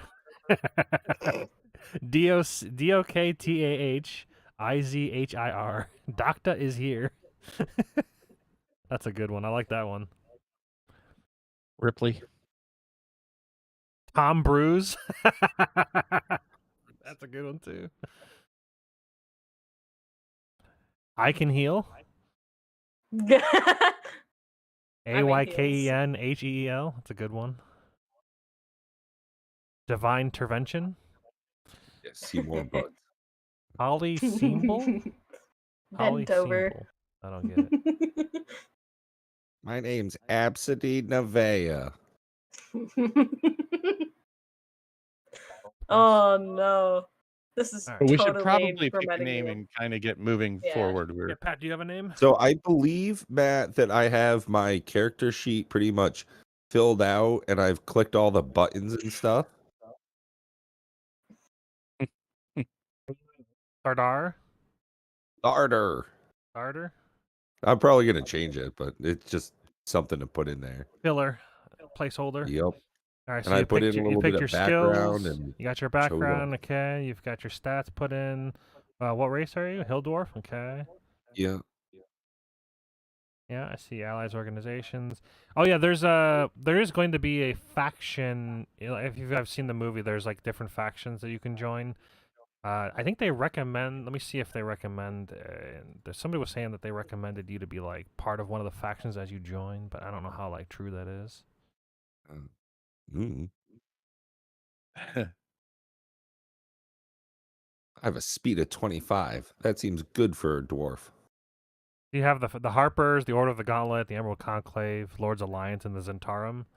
Those are like the main factions of the world of Faerun, of the Sword Coast area.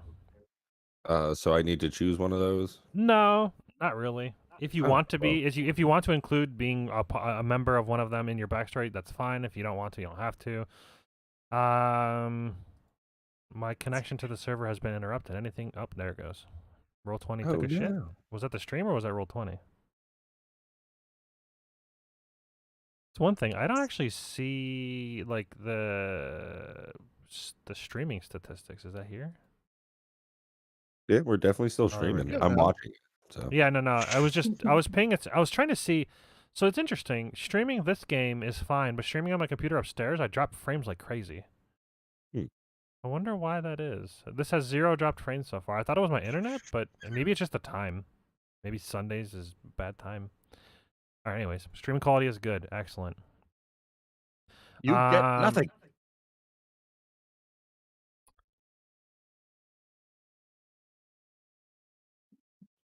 So basically, I don't know. Is there any other questions before we get into any other thing? What is happening? Well, I don't know what you mean by any Roll other 20 keeps questions freezing. before any other things. I'm definitely not. With your character I sheet, feel do you have like- any other questions with character sheets before we move on to the next thing? Is what I guess what I'm saying. Yeah, oh yeah. So I don't Okay. have any of my backstory. Does that need to be done today? I want to be a soldier. I think You have to that add makes in the your most sense. soldier background. So that's under personality traits. Is that where that goes? I think it's under bio, isn't it? Yeah. I don't know. Where? You should be on Where your does that bio go? page now, right? I am on my bio page. Yeah, so you have your age, your size, height, weight, eyes, skin, hair, and then underneath that is character appearance, then allies and organizations, character backstories under that bottom left. So I would put in allies and organizations what your background is. Soldier. I don't know what army or anything like that. I was reading like in the handbook. That seems to make most sense to me. yeah, I'm just I'm gonna actually- steal a dwarf name from like something I grew up watching, or well, reading. I'm just Gimli. gonna what do you say? Thibbledorf Pen. Yeah, let's go with point. You can't even say it. I wouldn't do it. Okay, so if I pick soldier, it automatically gives me athletics and intimidation. Is that correct? Yeah. So I need to put that on my character sheet, Yeah, just click the little checkbox. or will it do it? Do I have to manually do that? Probably. So Unless you it can gives me soldier. athletics and intimidation. Yeah. Wow, and I have a negative modifier to intimidation. That kind of sucks. Yeah, It's because you you're so dumped in charisma. What do you expect? What should I swap it with intelligence? Probably. I could be just dumb as a stump. I mean, hit things hard and they fall over. Now, if just so you're aware, a 10 is the average. So a 9, you'll just be slightly below average intelligence. So you're not stupid. You're not like real dumb. You're just slightly below average. All right. So I don't really. I mean, should I put? It says one type of gaming set / vehicles. I don't even know what that means. So you can be proficient in one of those things. Gaming set, you could be like proficient in Three Dragons Ante, which is a dice game. You could be proficient with a deck of cards. That'll come up if you like ever plan to gamble, which can come up in inns sometimes. If you want to be proficient in vehicles, you could be proficient in things like like driving a carriage. Yeah, or a I think I'll wagon. take that. Where do I put that? Tool. Does it just type it there in? should be a tool proficiencies on the front page, down at the bottom, underneath skills, underneath passive perception. You'll see tool. Add vehicles. Let me see if it's in the SRD. Yeah, hold on. I might be able to. It says attribute I strength. got you. You're good. Okay. It was in the compendium, so I just dragged it to your character sheet. Okay. Cool. I just want to kind of get through this so we can get to something. Yep. And then proficiency. Specialty. Oh yeah. I already put proficiencies. It said equipment, an insignia of rank, a trophy taken from a fallen enemy, a dagger, a broken blade, or a piece of banner. If I can do that, I'll take a damn dagger. That just seems because I could probably use it, right? Or is it just like an ornamental dagger? That's ornamental, yeah. It's mainly for flavor. Is all of that just like a flavor, and we can get back to it later? No, I mean you'll have like the set of common clothes. I guess that's the pouch. I guess you get 10 gold. So the 10 gold is of the useful thing. I mean you can add all of those things to your character sheet later on. You definitely want to do that. So, but it doesn't have to be done right now. Let me copy all that. And then during your then during your time as a specialties, soldier, you can roll. You can either roll or you can just pick. It's up to you. What rank you were? I mean, it wouldn't make sense for me to be a healer. That would be strange. Well, so should I roll it? And if I roll a healer, I just roll again? It says roll or choose, so it's up to you. I'd rather roll, but if I hit the healer, so 5, I'd rather re-roll. Otherwise, Sure. I don't really care. Watch, I'll end up being a cook. So a D8, I just click on it once, I guess? Oh, 1. Officer. I'm an officer. Hell yeah. Where do I put that shit? That would be in... Oh, that's on the other page. It's under bio? Yeah, under bio. Just put it in like well, you could be soldier / officer. Soldier. I turned off the advantage thing. It still work. I don't know if the game has to like restart. Do I have Don't to let it ruin your day. I'll hit F5. Soldier officer. Feature military rank. You have military rank from a career as a soldier. Soldiers loyal to your former military organization still I don't even know what to do with that. They recognize your authority and influence as they defer to you. They are of lower rank. You can invoke your rank to exert influence over other soldiers, requisition simple equipment, or horses for temporary use. You can also usually gain access to friendly military encampments or fortresses. I would add where that as your a rank feature. As like one of the. I can't copy it. Why not? Because it's not allowing me to. I'm not looking it up like in Roll20. Oh, okay. I don't know how. All right, I got you. So Matt, what I was doing there in my character sheet, If I click on the weapon name, it'll do the 2 dice. If I click on the damage type where it has the formula, it just does the 1 die. Well, that's damage though. Well, it's rolling to hit, and then it's rolling damage. Okay. And then if you wanted to roll damage for the, so if you roll a hit, you can actually click Warhammer in the chat, and it'll roll the damage for that attack.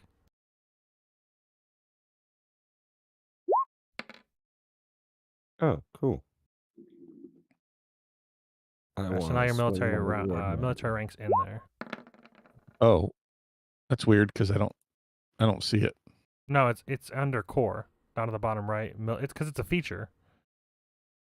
Oh, wait, what?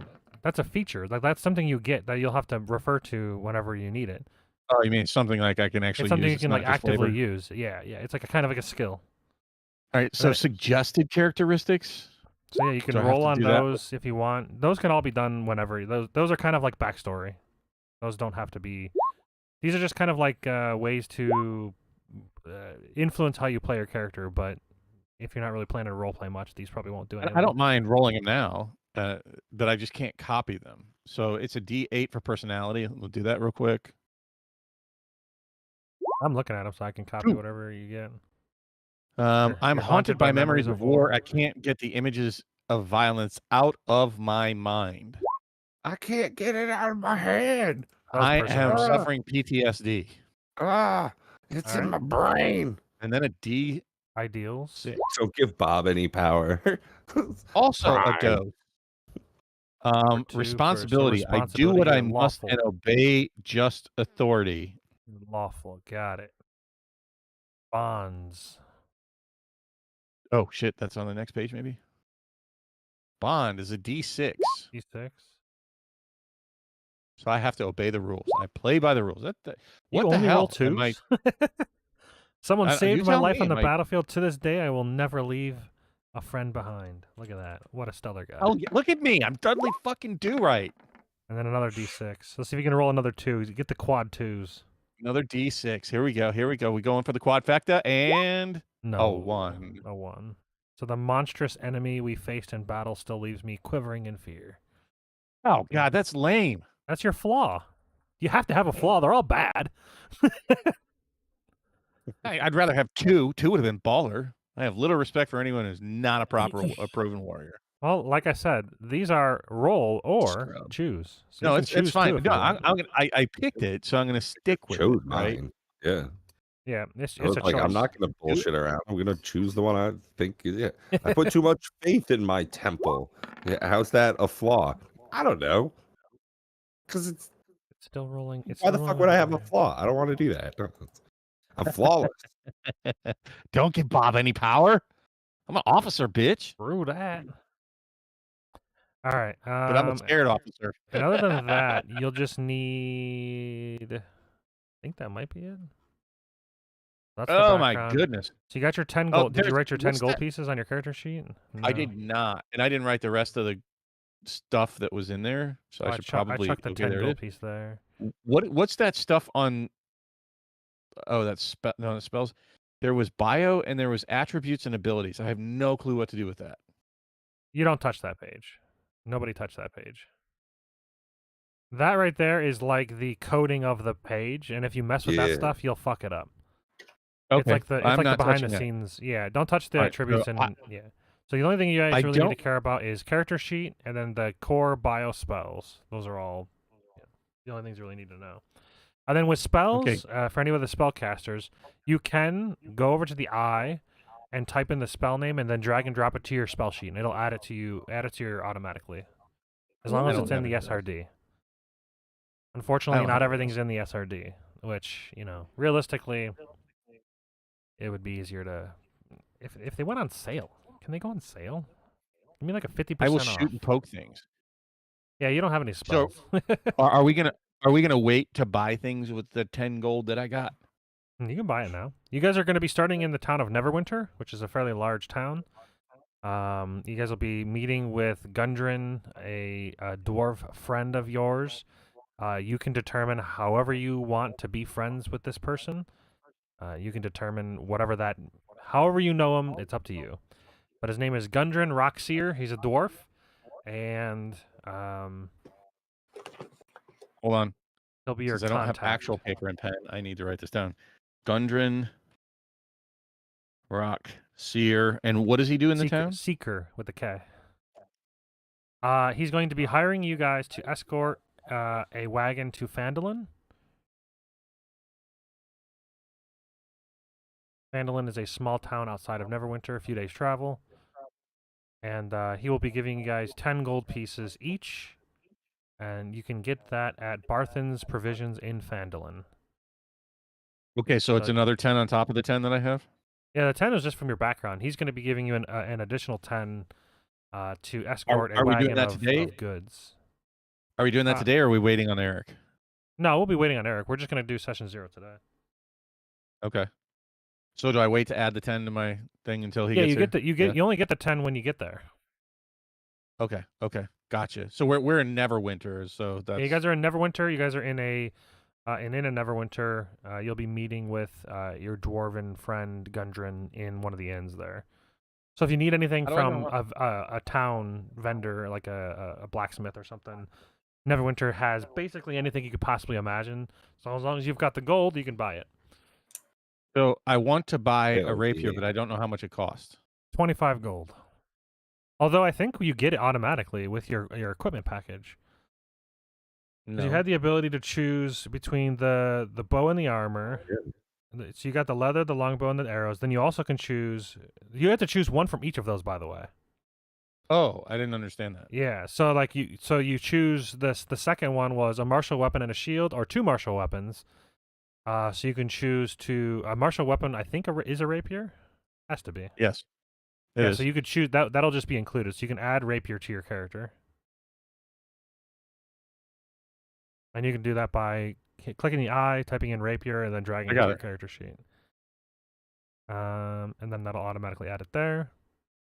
And then make sure you also, so usually you know how to do it. Click on when you hover over the rapier where you would click to attack, click on the cogwheel. Whoa. Oh, gotcha. On your character sheet, yeah. Hover over where you click to attack, and click the cogwheel. And then you want to change it from using... Oh, it is on... No, it is on Dex. Okay. So then it's just making sure that it's using Dex as your attack. And it is. It's just you don't have the +2 because of your archery. That makes sense. I was just noticing it was only +5 instead of +7, but no, it's using the right thing. So you're good there. You can close that. Everything's good. So then you also... Well, I want to get more arrows, too. Well, hold on. Are you... so in that, what are you picking? Are you picking a shield, or are you picking 2 rapiers? Because it says a martial weapon and a shield, or 2 martial weapons.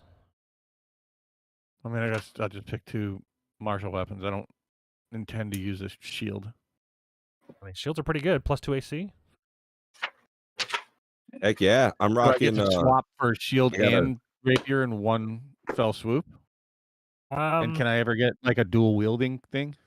Yeah, what dual wielding allows you to do is it allows you to attack as your bonus action. If you're wielding 2 weapons and one has the light property, so in your offhand, so it'd be like a dagger.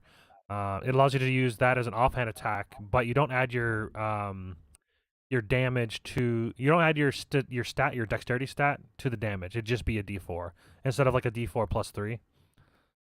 So it's not as strong unless you have like something like a feat that allows you to add your damage to the your modifier to the damage. So it would be it would be like a dagger in your offhand for the secondary weapon, or if we go with shield, then it's just the +2 AC. I mean, I'll go with that. What the hell? And then the other one was a light crossbow and 20 bolts, or 2 hand axes. I don't see any use for hand axes. Yeah, I was kind of curious about why you would ever pick hand axes as well. I think the range is smaller. The damage is about... I think they're the same, because light crossbow should be a D6, and I think hand axes are D6. But then you only get 2 versus 20? I guess there's the reloading part of the crossbow, which I think takes a bonus action. As opposed with hand axes, you can go hand axe in one turn. I don't Like The problem if I'm is if you're using a melee, longbow, I'd why would be- you ever use the crossbow? I don't know. Sell them. Yeah, you can sell them. A light crossbow will get you.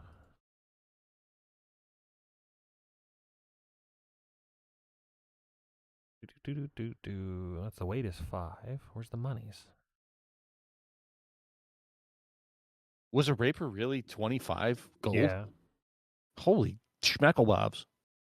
Most militia weapons are expensive. I mean, would I be better getting 2 rapiers, selling one, and buying a shield? Well, no, you. Well, I guess maybe. Because a light crossbow is 25 gold, so you get half of that when you sell it to a vendor. So you'd get, we'll say 13. We'll round up.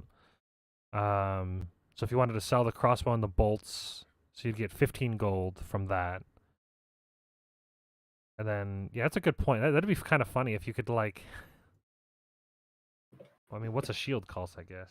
Shield. Right? Just get the most expensive stuff, sell it, and then buy sell better it, shit. and you get half the value, but. Yeah, but Way if more a than shield's the- like 1 gold, then Yeah, that's what I was going to I'll look take at. 2 rapiers, sell one, and buy Yeah, a shield. a shield is 10, so you would get 3 extra gold if you get the second rapier, then just buy the shield. That's kind Okay, of I do that. I'm gonna Yeah. get 3 extra gold. 3 extra How's gold. Sure. that? Then if you want to sell the And then I'll crossbow, you'd get 15 gold from that. And then it gives you a little extra gold to buy whatever you need. So that's 18 gold on top Yeah. of what I already have. Well, I Yeah. need arrows. So how much do those cost?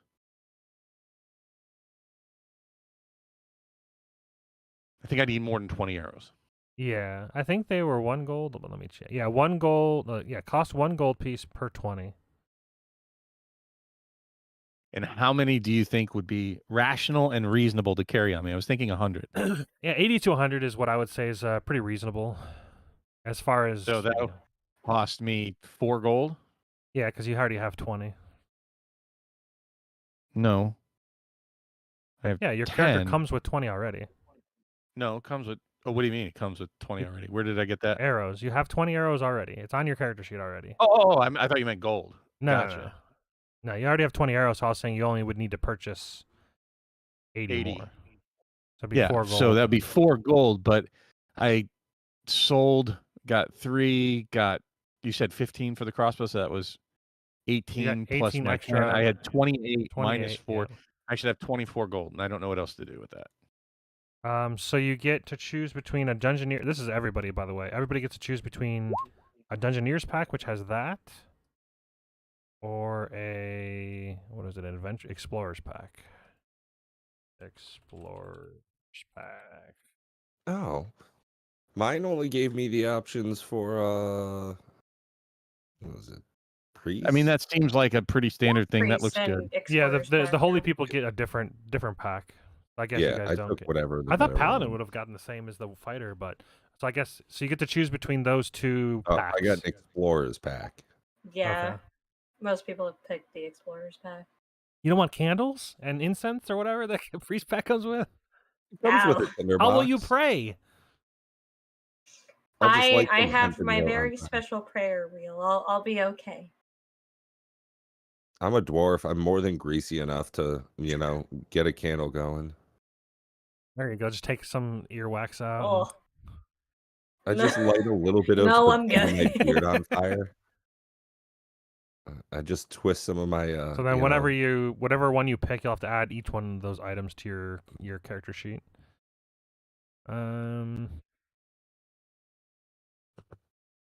Wait, is there not like a just add this kit? Or do I have to pick each item individually? Doing the character mancer was like definitely the way to go because it just adds all this shit for you. hmm Does it add the explorer's pack?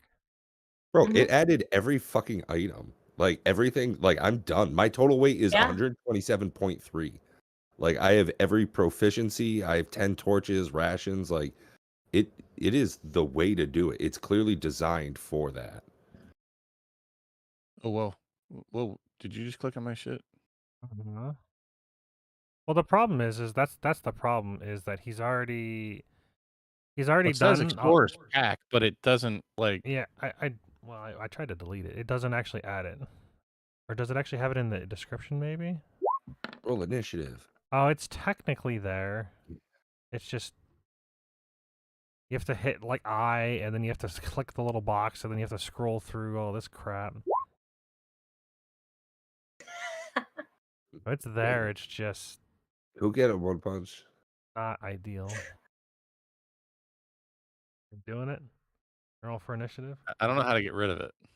I got rid of it. You click. There's a little eyeball. There's a little eye when you hover over the weight. It's like a Oh my small little God, like. I It's did not a even. death It's saving really hard throw to see. It's a once. little dot. Oh, shit. So what does this do? So I have to do backpack. Uh, And then I think that might be it.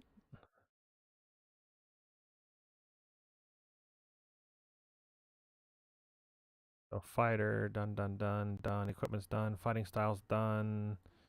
Then nothing else to I level have a 2. maximum HP of Perfect. 14 and an AC of 18. That is It's you. not too shabby. Yeah, Yeah, this Rob guy's right now got an easy. AC of 16 without the shield, so he'll be 18 with the shield if he ever chooses to go that route. And then, although it actually might. No, that's I think that's with the shield. I think it changed. Yeah, there we go. Okay. So when you have the shield out, you click the checkbox. When you don't, you uncheck it because you'll be using your bow for the most part. So yeah, your dexterity, is that including your leather armor? Yeah, it is. Okay. What is leather armor? 11 plus dex. Yeah, that's right. Okay, so 14. Perfect. Actually, see HP. All right. Yep. Excellent. And then I'll go through and I'll review each person's character sheet to make sure everything looks good.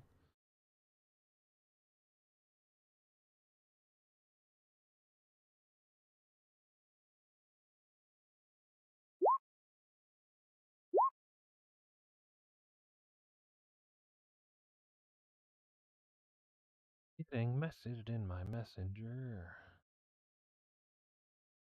Oh, that's my two-handed attack. Oh, damn. Go smashy zone. Oh, that's disappointing.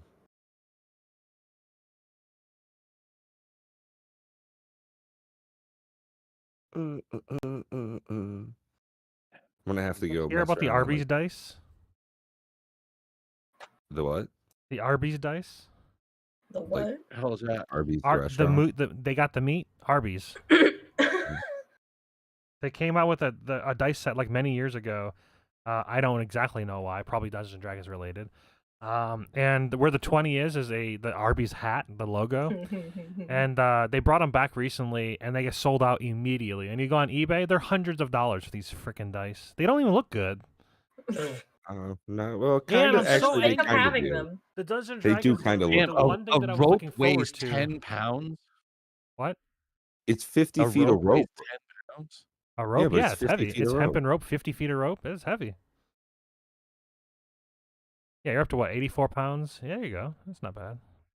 The rope weighs more than my shield. Oh, yeah, by far. Shields are light. They're designed to be light. That's one of the things I don't get about like some of these numbers. Like my Warhammer is 2 pounds, but my backpack is 5. Get the fuck out of here! Like that is bad math. I don't know, not if it's made of leather, like real nice quality leather. A lot of metal buckles and whatnot. I think it'd Oh, be I'm heavy. not saying that a backpack doesn't weigh 5 pounds. I'm saying a Warhammer that's like 4 feet long and made of dwarven steel is way more than 2 fucking pounds. I don't think they're that big. It's like the size of a hammer. Yeah, they're quite light actually. They're mystical hammers. I guess that's light hammer. So what would Yo, Warhammer? hillbilly! Sorry if I'm late getting to you. I'm eyeball deep learning. in my character sheet. Yeah, two does seem a little light. Interesting. I'm Mana not Connor? saying, don't increase. Oh, yo, my shield is 6 I pounds. couldn't pick just one name, so I put both of them together. There you go. Nice. All right, yeah, you got all the armor, leather. Okay, all the proficient. Oh yeah, it did add everything. Look at that. That's pretty cool. Yeah, maybe the character matcher was the better play. Oh, dude, and I was done. Like, not to be a dick, I'm not. I'm just sitting here smoking anyways. But like, I was done like 30 minutes ago. That's why I like have a fucking background and shit. I had time to add flaws and such, or not the flaws, the class features that are specific to the subclass. At least for level 1. I figure I'll just add them as leveling goes, so I'm not adding the whole thing just all at once when it's potentially unnecessary. Cool. So that looks good. So yeah, I guess the character matcher kind of took over everything. So cool. Well,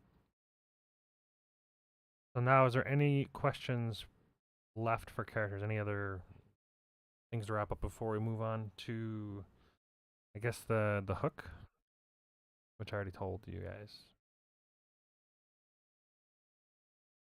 I wonder Mm. the way to use the character masters to like continue and not be undone. No, I'm not gonna fuck with it. Well, I mean, I guess more of a statement than a question. You know that I would love, ideally, for these characters to stick with us for a while if we enjoy what we're doing, Yeah. and decide to continue. That we can do that. We can continue, and we could find our next I would love adventure. to make this little guy a holy avenger and, rock his ass all the way to 17, 18, 20. That'd be great. But I That's also gonna want be to make sure years. that, we're having fun the whole way. Like, I'm But I gonna also don't imagine want that to, once you I get don't higher want levels, it takes a to. bit longer to level, right? Oh, yeah. The highest campaign that I've ran is level 17, and that took us. How long did that take? Over a Did year you for go sure. 1 to 17? Yeah, well, 2. I normally start people off at level 2, but because this is only like a 4th level campaign, I'm just like I don't think I can really start people off at level. I mean, I can always scale. And that was another question that I was gonna have. What kind of difficulty do you want? Because as the dungeon master, I'm able to like add or subtract monsters. I don't have to do it exactly as the module suggests. Are you guys looking for, because of the first campaign? Are you guys looking for it to be fairly easy so you can kind of get used to it, get the what is it, the ropes? What is the word? The phrase? Know the ropes or something like that. Learn the ropes. Learn the ropes. Yeah. But I mean, yes, I would like it to be easier. I don't want to, I don't want a TPK for sure. I don't want it to be too easy that it seems trivial, because then it doesn't, I'm cool doesn't. with like normal or normal +1 in difficulty because I think we've got a pretty decent group. But that's just me. Yeah, You realize we're like talking to everyone Matt, else. right? Oh. I just want to warn you, Pat. We are talking to Matt, and his idea of difficulty, like my experience with Magic, is, he's Hey man, little not all dwarves make it to 100. okay. I'm cool with I whatever, mean, to be honest as with you. long as it's not a TPK, I'm chill. I mean, I won't actively try to TPK the party. That won't be my active goal. As long as you're not like actively trying to screw over the party, I'm fine with. I will pretty much say that the whatever. very first encounter that the book intends you to go against has a very large chance. If I play the monsters the best that I can play them, there's a very large chance it's a TPK. But the monsters that are in the first encounter don't have to be played optimally because they're goblins. They don't need. They're not really the smartest, so they definitely could be played in an optimal manner. So we'll see how that goes. And also, just so you guys are aware, whenever there's the roll for combat, it doesn't need to be lethal combat. So if you choose to, if you want to like maybe do a non-lethal blow to knock them out, whether it's a goblin, a human, whatever it is you're trying to knock out, you can choose to, before you attack, you're like, I want this to be a non-lethal blow. So if they go unconscious, then they're just unconscious, and you choose not to kill them. If maybe you want to interrogate somebody, get information, stuff like that. Make sure you know. Ransom his little prick ass back to the church. Exactly. So there is that ability to do non-lethal blows. Enemies can also do the same to you. They don't always have to kill you. Maybe they want to just knock you out and take your stuff. They don't have Are to we kill gonna you. do a jailbreak episode where we have to get Amy out of prison? Why is Amy I'll in just prison? I'll have insanely bad luck of just accidentally taking the wrong thing and just go to jail. Insta jail. Goodbye. Gone. Jailbreak. I want you to have insanely bad luck, but then take the lucky feat. I want to do that. That I think that would be fun. I like fun. Trying to think if there's anything else that we would need to go over. What are your thoughts on like resurrecting? If there's a high chance that some of us will die. Oh right, remember what do we pay back like in the day, 100 gold and bring somebody back from the dead? It's actually And- three. It's typically around 300, which would be really difficult for a level 1 party to have. Right. 300 is the diamond cost. That's just the cost alone, not let alone the cost of the church. They typically charge unless you're a follower of that church. But if somebody does die, I wouldn't worry about it this low a level. Like most likely you guys won't die unless it's a whole party kill, unless somebody runs or something like that. If that does come to happen, I mean, it's Dungeons and Dragons. It can happen. If that does happen, for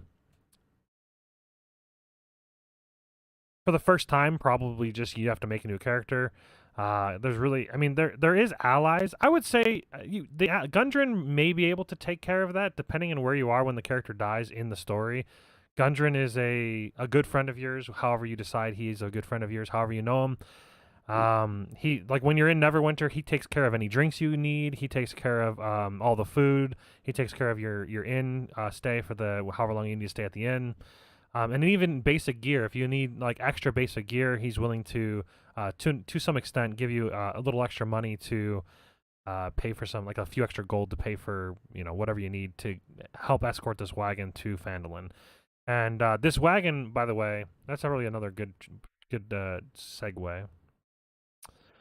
There's some story bits. I don't know how much are you guys caring about the story, the overall like.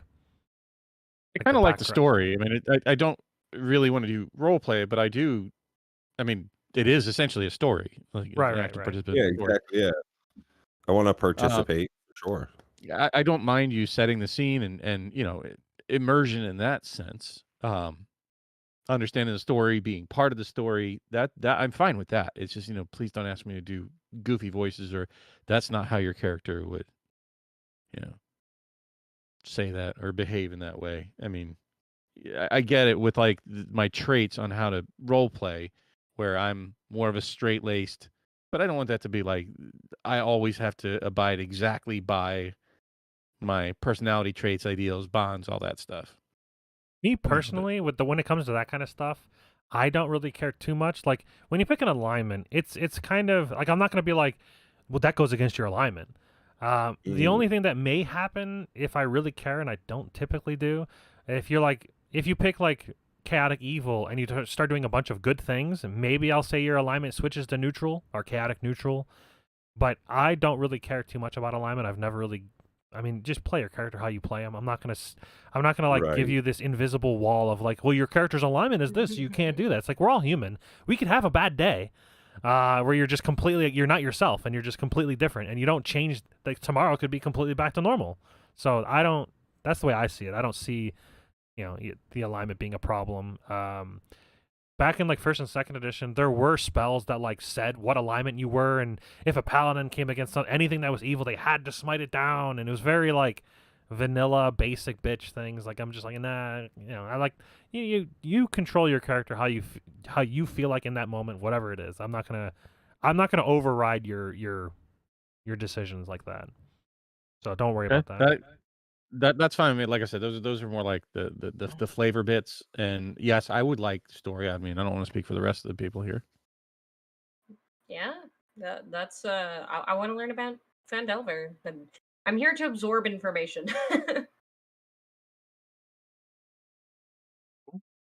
And like how much of the lore of Forgotten Realms would be useful to know for your campaign? that kind of stuff. Will, I mean, that can come up as required. Like, it's not really something that like the standard Faerun world, and this is like you're by the Sword Coast. Neverwinter is one of the largest metropolis cities. It's a very large port town. But Neverwinter is like just the starting location. You basically leave immediately. So knowing anything about Neverwinter is really not that useful unless you decide to stay in Neverwinter for any amount of time for some reason. But the quest is to leave immediately, so it'd be really strange to stay there for much longer than a day. The reason why you're being asked to escort these wagons or this wagon to the Phandelver is because your buddy Gundren, he learned about this this site called Wave Echo Cave. More than 500 years ago, there was a clan of dwarves and gnomes. They made an agreement known as the Phandelver's Pact, by which they would share a rich mine in a wondrous cavern known as Wave Echo Cave. In addition to its mineral wealth, the mine contained great magical power. Human spellcasters allied themselves with the dwarves and gnomes to channel and bind that energy into a great forge called the Forge of Spells, where magic items could be crafted. Times were good, and the nearby human town of Phandelver prospered as well. But then disaster struck when orcs swept through the north and laid waste to all in their path. A powerful force of orcs, reinforced by evil mercenary wizards, attacked Wave Echo Cave to seize its riches and magic treasures. Human wizards fought alongside their dwarf and gnome allies to defend the Forge of Spells, and the ensuing spell battle destroyed much of the cavern. Few survived the cave-ins and tremors, and the location of Wave Echo Cave was lost. For centuries, rumors of buried riches have attracted treasure seekers and opportunists to the area around Phandelver, but no one has ever succeeded in locating the lost mine. However, in recent years, people have resettled the area. Phandelver is now a rough-and-tumble frontier town, and more importantly, the Rockseer brothers, a trio of dwarves, have discovered the entrance to Wave Echo Cave, and they intend to reopen the mines. So Gundren is one of the Rockseer brothers. He's got two other brothers, and like I said, he's a friend of yours. However you want to be tied to him, that's fine. A good friend, so somebody you actually care about. And this wagon that he wants you to escort, it just has a bunch of like pickaxes and mining materials in order to reopen the cave. So the cool thing about this is that this intro campaign is a pretty good starting point of like, I think the reason why people like it so much is that like at a certain point, if you guys do find Wave Echo Cave, help open it up, it actually becomes like a source of income because you'll have like the minerals that are mined there, and you can have like trade open in Phandelver, so you actually have like a source of income, like a passive source of income, and you can kind of do a little city management, like how do you like do the trading of the minerals and stuff like that. So there's a little bit of that's like after game, at like after you like defeat the module. That is like something that your characters keep. It doesn't just like, so if you guys go do a different module, that's still the same characters. They'll still have the access to the trade in Phandelver, the actual Wave Echo Cave everything up. So yeah, you're like building up like this backstory and resources. That's awesome. So wow, that sounds super cool. So you guys should be able to see the map as well. I put you over to the map page. So you guys are starting in Neverwinter. Also, if you're not familiar with Roll20, if you ever want to ping something like I'm doing on Neverwinter here, all you do is click and hold, and it'll actually ping. So if you're like, I want to do something here, you can click and hold onto it, and it'll actually have like a little ping notification on the map. There's also a little thing on the left hand side. So currently you're set as the arrow to select and move. If you want to get an idea of distance, you can actually click the ruler, and you can actually drag and see that it's about 60 miles if you went straight to Phandelver from Neverwinter. But taking the road, you'd get about 30 miles, another 15, so 45, another 15, so 60. So it's about 70 miles if you follow the road.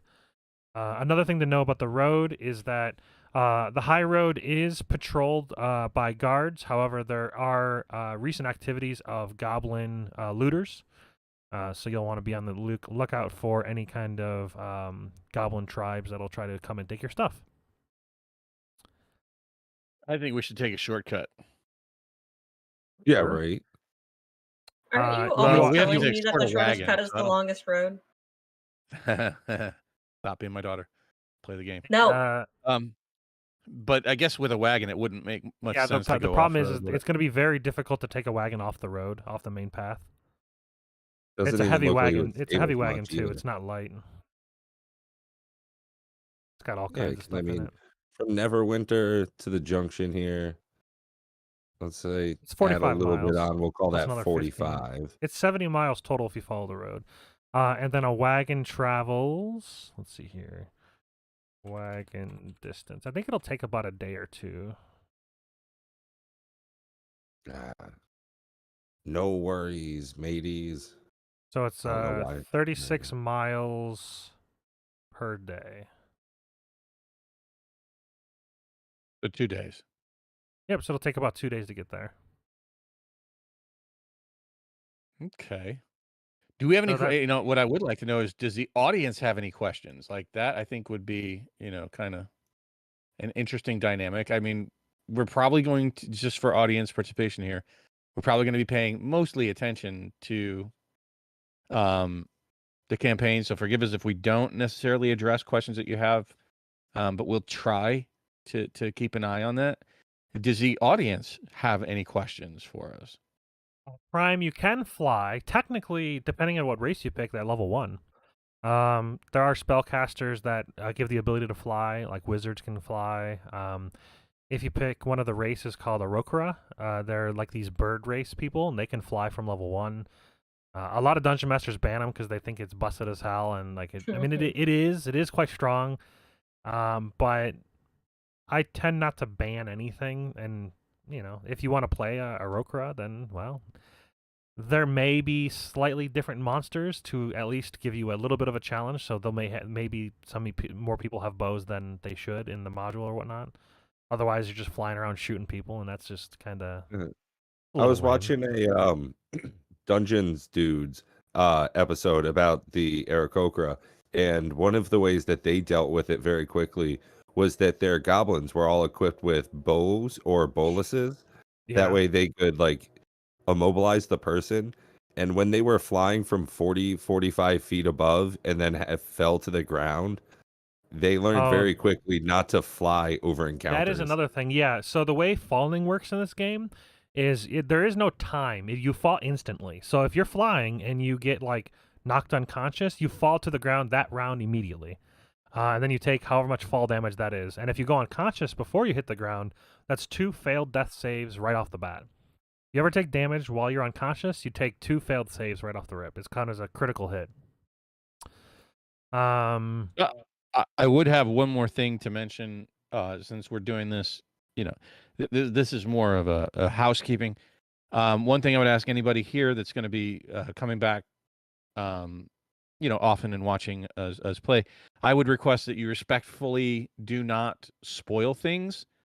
If you're familiar with the campaign and you know about certain things, please don't spoil it for us. I would also ask that you don't participate as memory for us.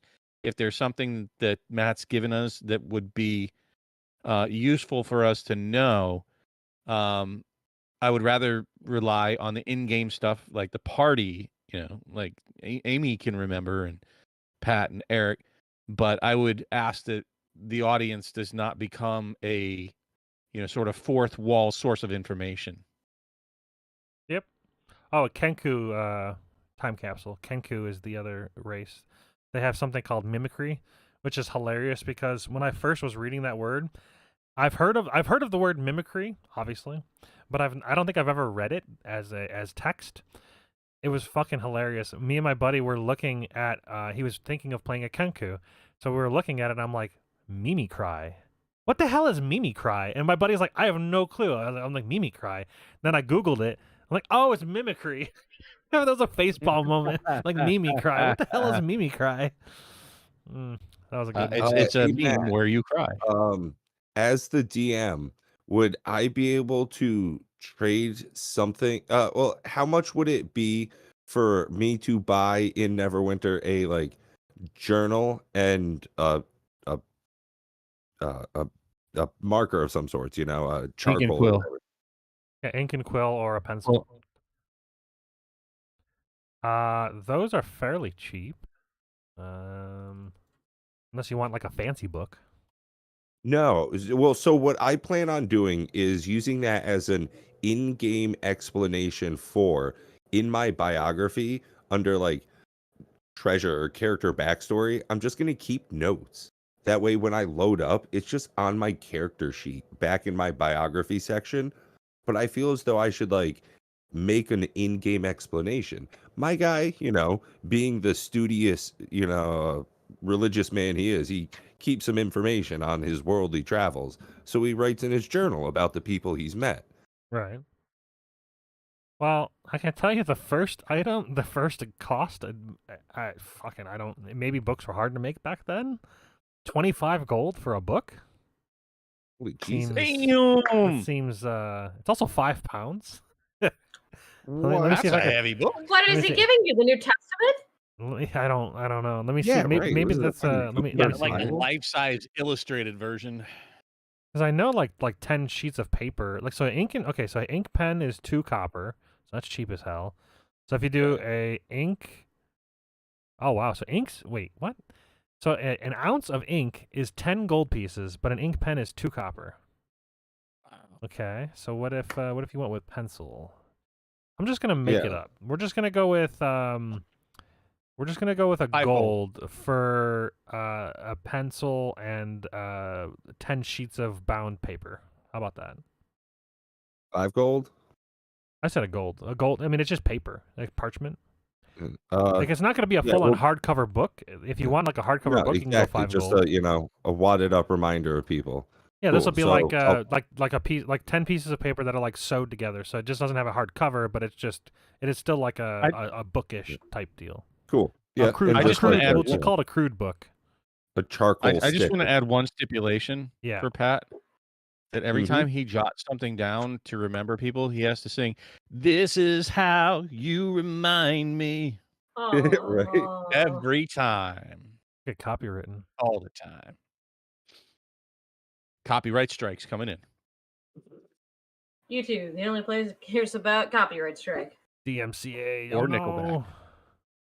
Yeah, or Nickelback. Hey, I like Nickelback. DMCA, think of the children. Yes. People always hate on Prime. Nickelback. I actually don't think they're that bad. Anyways, I don't want to get us canceled. Uh-oh, thumbs down already. Holy moly, did you see that? Oh, crap. We can only make it better by mentioning Coldplay. Ooh. No, I know how you're gay. You listen to Coldplay. You know how I know you're gay? You crochet your own underwear. It's from a movie, guys, just in case you're aware. Oh, so I don't know if you can hear it, but I've got some copyright-free medieval tavern music in the background. Oh, that was another thing. I have a thing called. I didn't bother doing it today, but we can do. Let's do a test of it. I have a thing called Sirenscape. Sirenscape that I'll have for sound. I pay a subscription each month, and they allow you to use it on the stream for free as long as you just say the word Sirenscape in the beginning. So if I forget to say Sirenscape anytime, just say it, and then we're good. Amy, there's your job. At the start of every stream, you have to ask Matt if he's turned on Sirenscape. They'll hear the music on my end, but what I think you guys might have to do is you might have to join. I have to give the link to join the. It's like an online control. Dude, I don't know what you're talking about. I'm going to sit here and listen to Coldplay. You can listen to whatever. 1 million miles an hour. Looking at the bottom of that bottle, thinking about how it reminds him. Hell yeah! Look at this photograph. I want to agree with Pat that and Amy that this is all about fun, and Matt, I hope you have fun with this too. I really want the audience to have fun with it. This is more of a fun rather than flexing. Look how good we are at D&D. Sort of adventure for me. It's going to be very much the opposite of that. Yeah. What's that? It's going to be very much the opposite of that. You're not going to see a lot of that. Look at my awesome knowledge of D&D and stuff. Yeah, I'm going to do what I can. Don't get me wrong. I'm trying to kick ass, take names. Yeah, I mean, I'm going to kill gobos. I'm going to take it seriously. Not so serious. That I dress up in leathers and assless chaps. But I It do. does. Really loud. What's that? Assless chaps are really loud.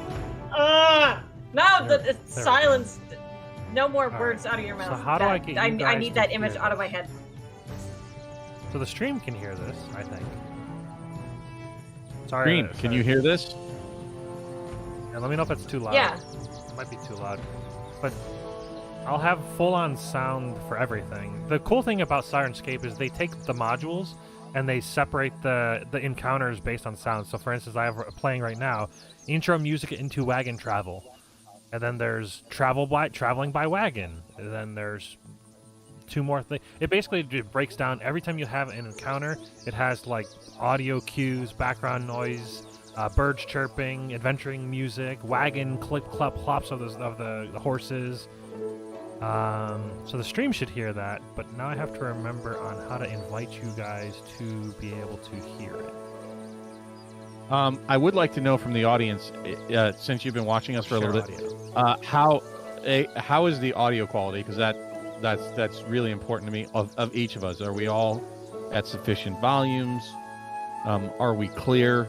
Yeah. How is the audio? I'd love to have the audience. And the second thing would be, how is the video quality? Yeah, Looks one pretty thing I good might to have me. to do is use a different template to get our faces a little larger, but it probably is good enough. In the pipe. Loud. All right, I'm going to send the link to our Discord chat. So this, you should be able to click that and then hear what I'm playing. And you also have independent volume control as well. All right, what are they saying about the noise? 5 out of 5 were loud. All right, I figured it probably is loud. Can't see the Discord chat. No, it's in Facebook. Oh, you said Discord chat. My bad. Yes, and then. One of the Yeah. cool Oh, I things, thought it was this I'll whole time. share the screen just so the chat can see it, and then you guys can in turn see it. And I like if it is not gonna let me It is not. get in there. Oh, there we go. It's giving click to start. Yeah, it takes don't- a hot second for it to load up.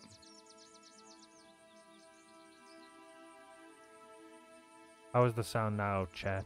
Is it too loud? Is it back to normal? Music is a tad louder. Everything There it else is. sounds and looks great. Excellent. What You about look the great, Prime. sound now? Is it You too look loud or too quiet? I mean, I like it. Well, And then I at the- think he's asking the chat because they're gonna hear things at different volumes than you will, Amy. I know. Yeah, you can adjust it up at the top. There should be like a slider, I think. I don't know how you guys see. Yeah, just it's so- just one big bar slider. Yeah, okay, yes, you can Do we adjust the want to volume ref- as you see fit. Do we want to refer to each other as our character names I'll try when to. we're in the event? I'm not talking about during these admin periods. I'm talking about while we're adventuring. Yeah, I'll probably try and get into character and do the thing. But But I'll then I would ask definitely, Matt to try to come up with overlays for each of the windows for each of the characters, and then you can put us in like the or underneath them or whatever. Well, the more you start So- adding to and the the screen, reason- the smaller everything else gets. No, I get it.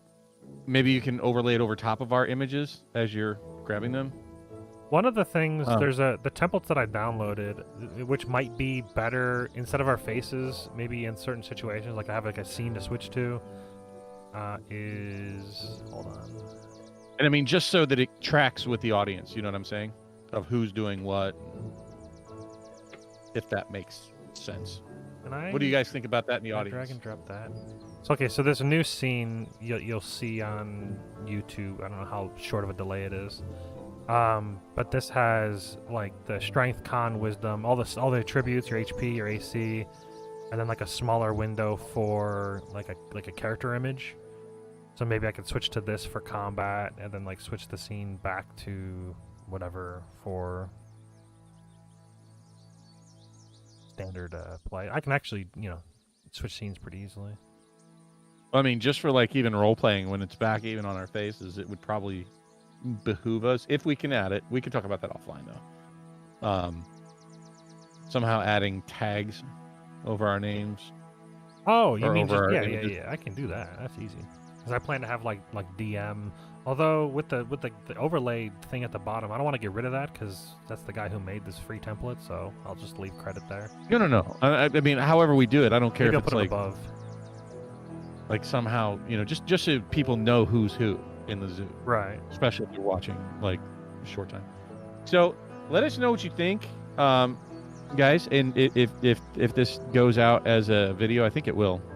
Yeah, It it'll would be help it'll be us available to for sort of live stream spread the for anybody word. to watch. Feel free to invite people to watch us stumble and bumble our way through sort of a very beginner attempt at D&D with a very experienced DM.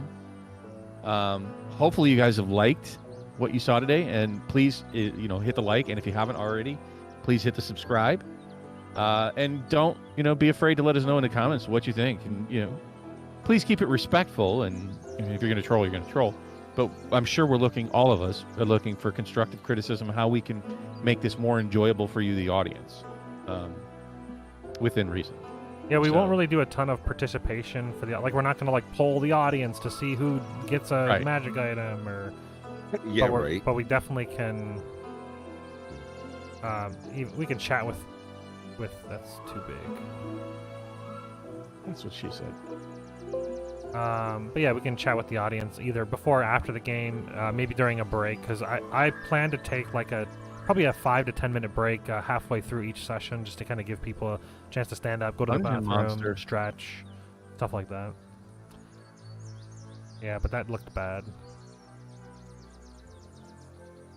I mean, yeah, I think even just like simple text would be fine. I know it'd be great to be thematic, but I think just like a bright white bold would probably be good just to have references. At any rate, I was just thinking it might be something useful, both for the audience and for us to remind us, oh, hey, yeah, that is a name I can't pronounce, and Amy's got too many names. It's Her name's Pount. Gwent. I don't know why Gwent is hard to say. It's like Gwent, but with a G, no G. Like it's just Gwent. What? Pount. The word Gwent.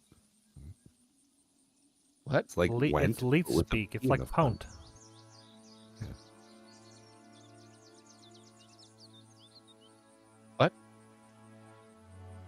He's figuring When? it out. When? Yeah. What?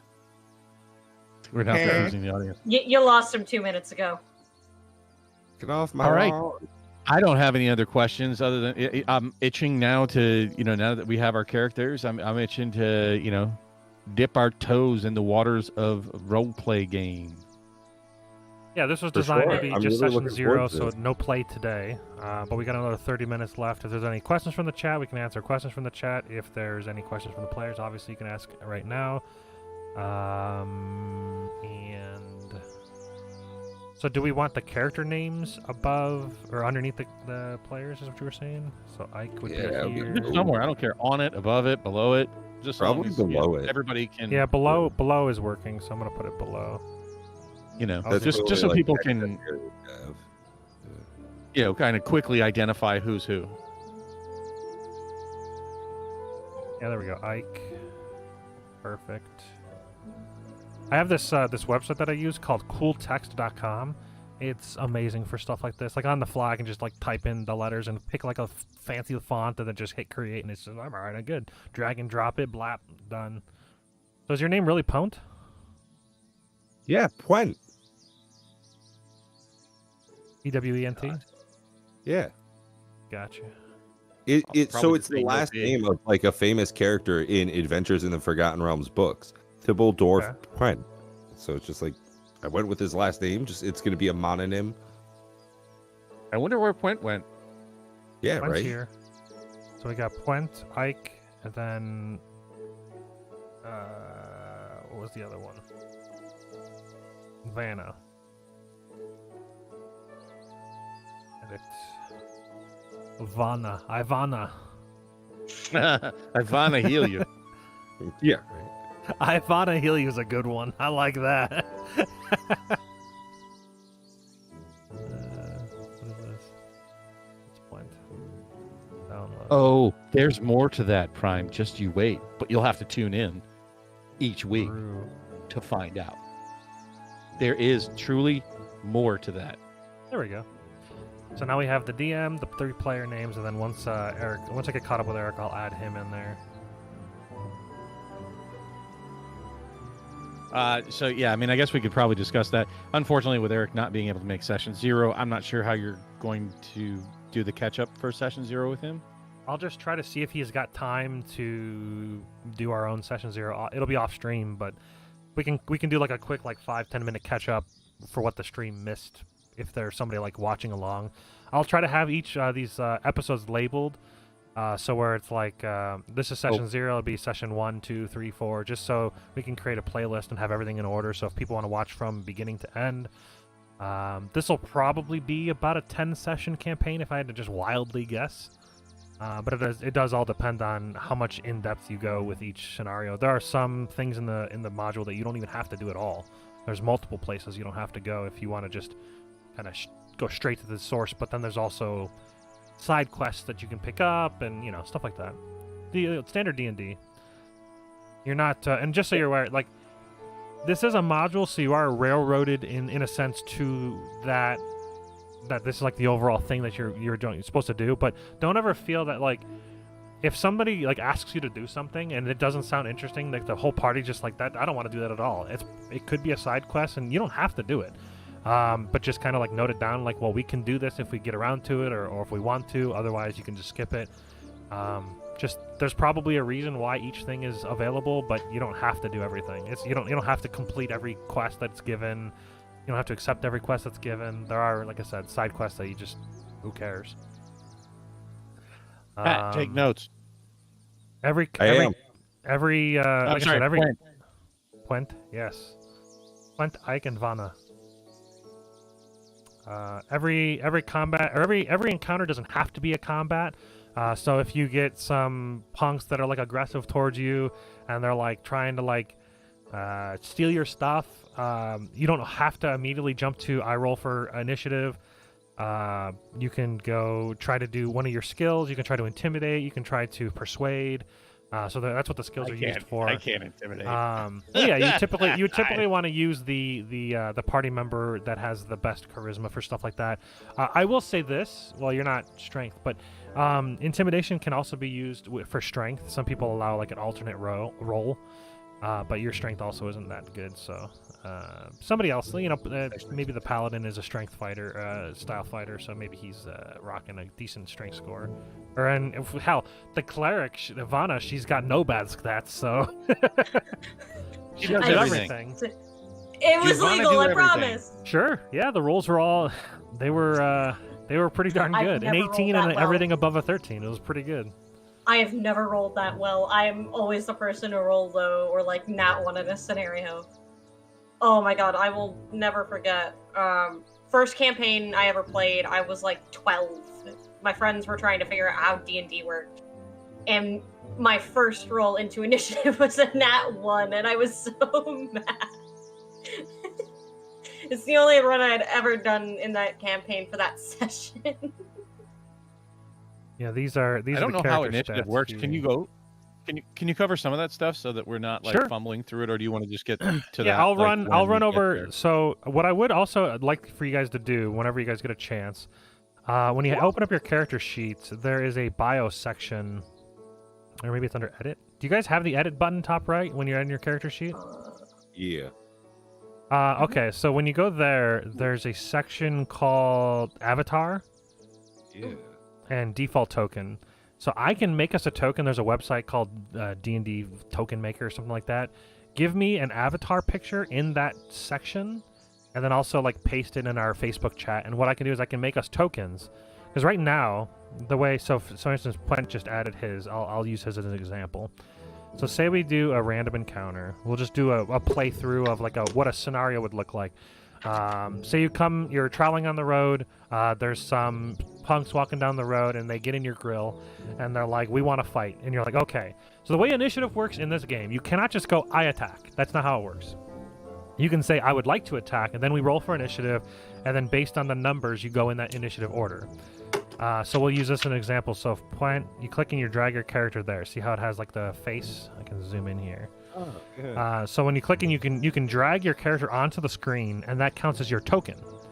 And then when you click on your token, when you have the select button, when you click on the token, there's going to be a thing in your character sheet. You have to have your character sheet open and have the token selected, and then you can click initiative on your character sheet. It'll roll for initiative, and then what that does, I can show the initiative. Is this the clock? Yeah. Hold on, I'm not following any of this. I'm still trying to get an image. Okay, I'll wait. It didn't actually add it Like anyways. to upload. Do I put it under avatar or under upload or? Do it avatar, yeah.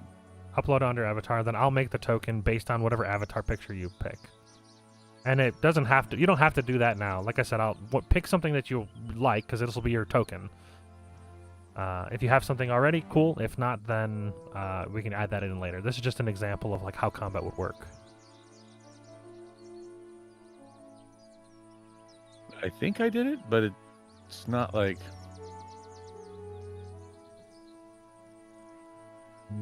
Edit. Well, you upload it as your token, not your avatar.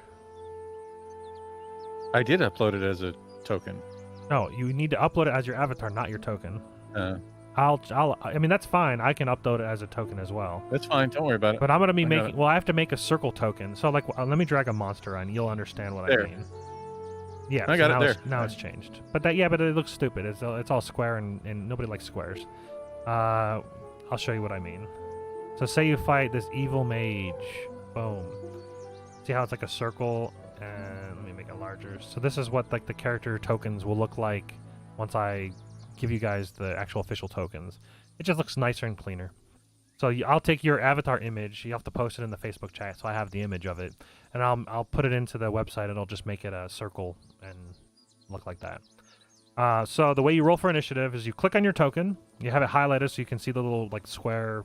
You mean I the click on my options token? around it. Where's my token? Okay, well, you have to drag it to the screen. So anybody can drag. You can click on where you open your character. You can click on it, hold, and drag it to the screen wherever you want to be on the screen. You mean in the edit? No. Just when you're looking at your journal page, and like where you would go to open your character for the first time. Yeah. So you click on Ike, the name Ike. You click and just drag it to the screen. Oh, the name. I was trying to click the picture. No, just the name. You click and then just drag it to the screen. Yeah, so now you're in the center there. Mhm. And then you would click on that token, and then you'll see like you can resize it and whatever. Then you have on your character sheet, there's a section called initiative. No, I can't really do anything with it. What? Yeah, me either. Oh, yeah. This is why. Okay, so hold on. I see why. Well, you have whoever's yellow has their. It says Rob. You have your the ruler selected right now. By the way. There we go. Oh, okay. So now I clicked on it. Yeah.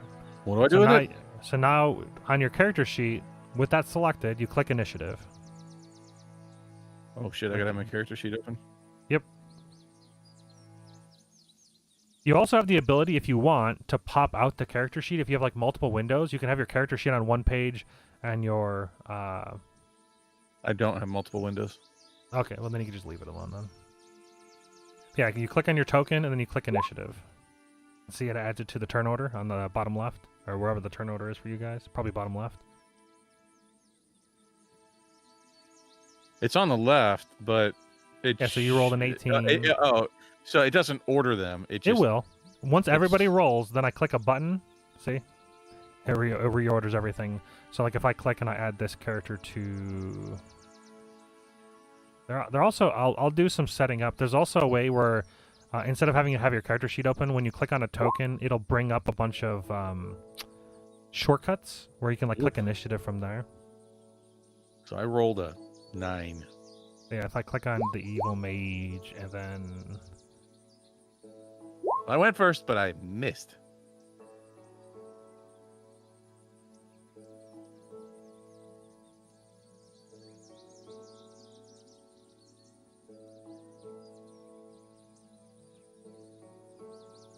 Ike, you suck, Jerky.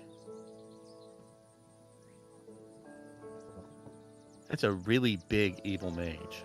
Yeah. So this is just a temp. This is just so you guys can see the actual, like the layout of what it looks like. All right.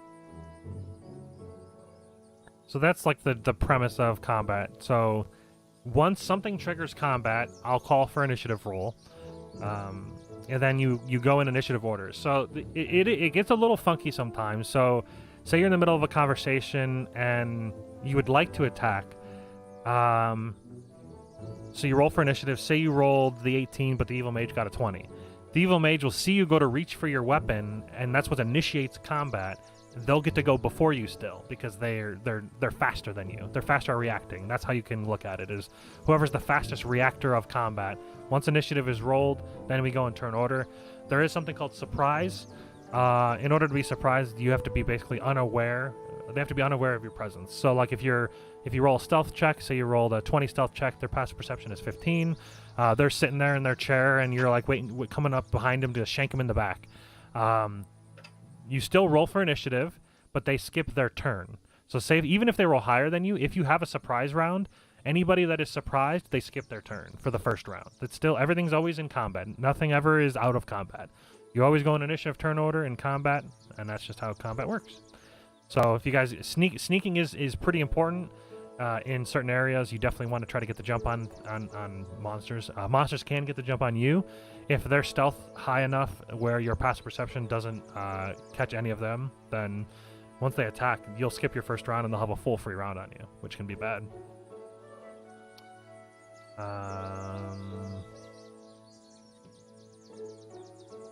Does that explain anything? Any questions there?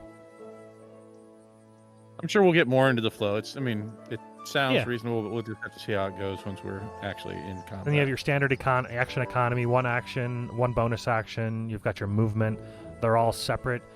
You can break up your movement as much as you want. So you can move 10 feet, attack, move 20 feet.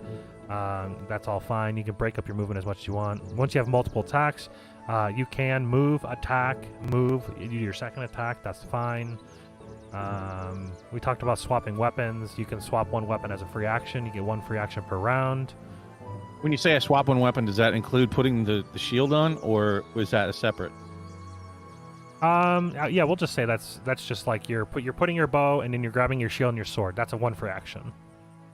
Okay. So it's a quick. We'll call it a quick swap. Okay. For that, I'll just say, have that as your really actually call that as make that easy. Whatever weapon is readied, we'll call them readied weapons. So you pick one alternative weapon as your readied weapon, and that one can be quick swap too.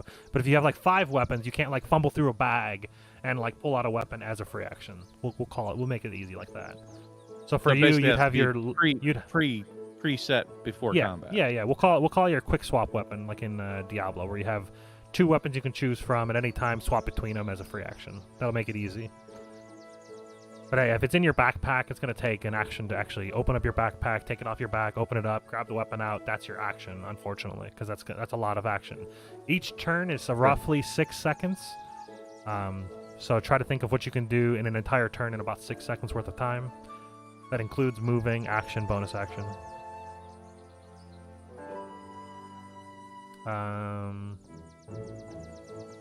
Oh, in that case, on my turn, I'm gonna go 20 miles this way because I'm really fast. What's your movement? Your movement's only 30 feet. You're gonna take a while to get no, there. it's only 25. He's Oh yeah, a dwarf. okay, you're a dwarf.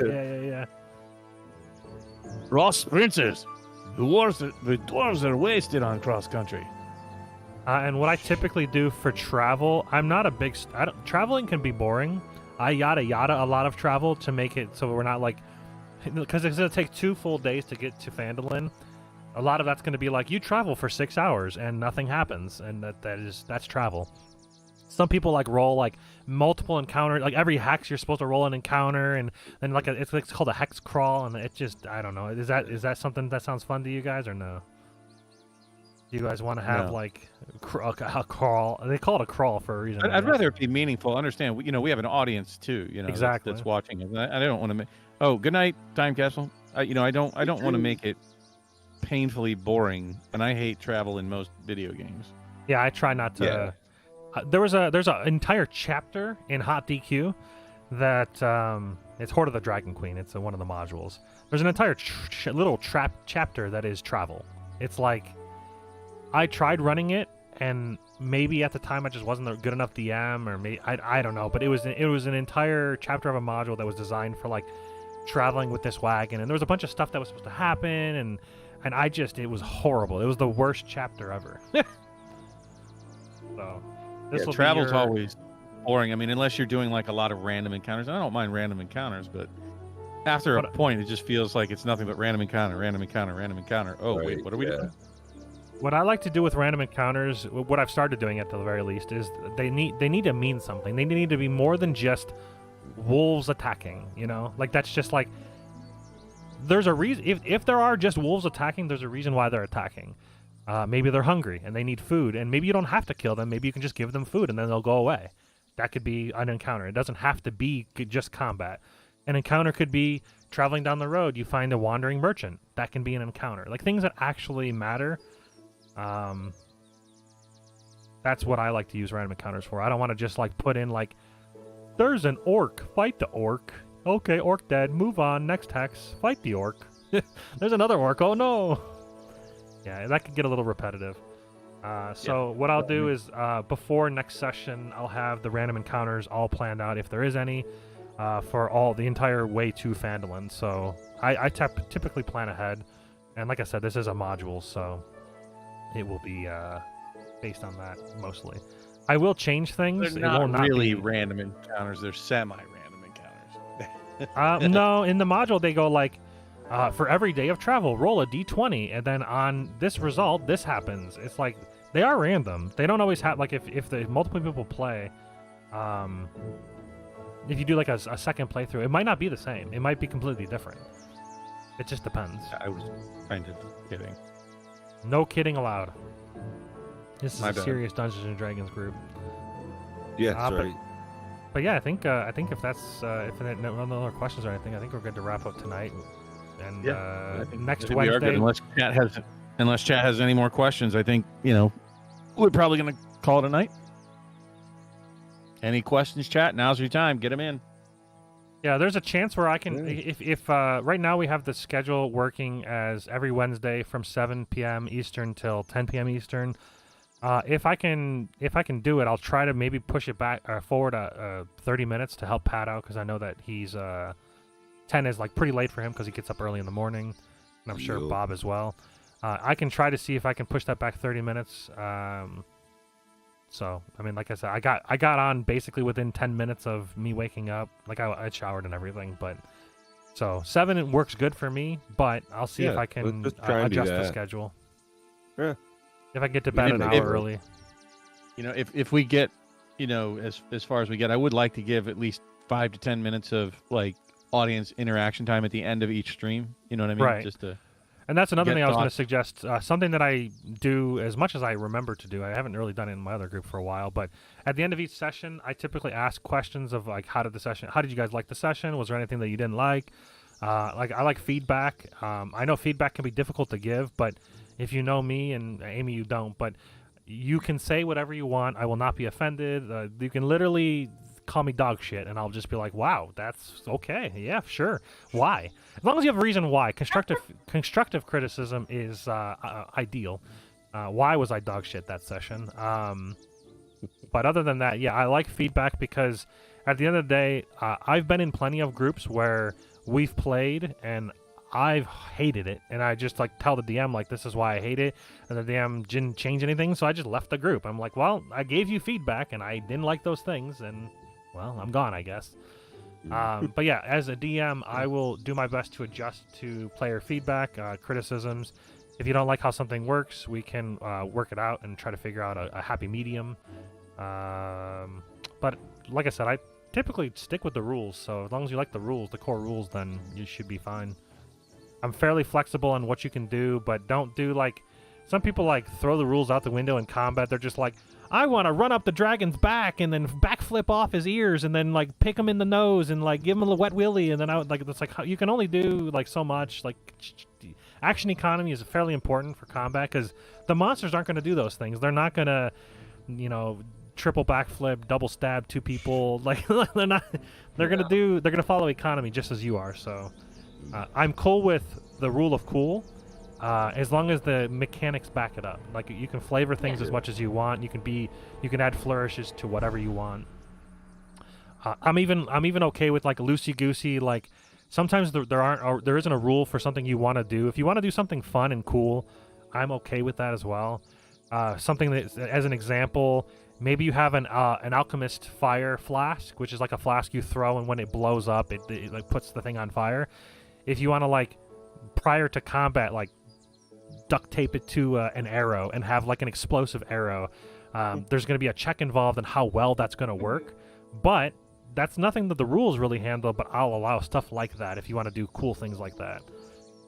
So just as an example. I mean, I am creative.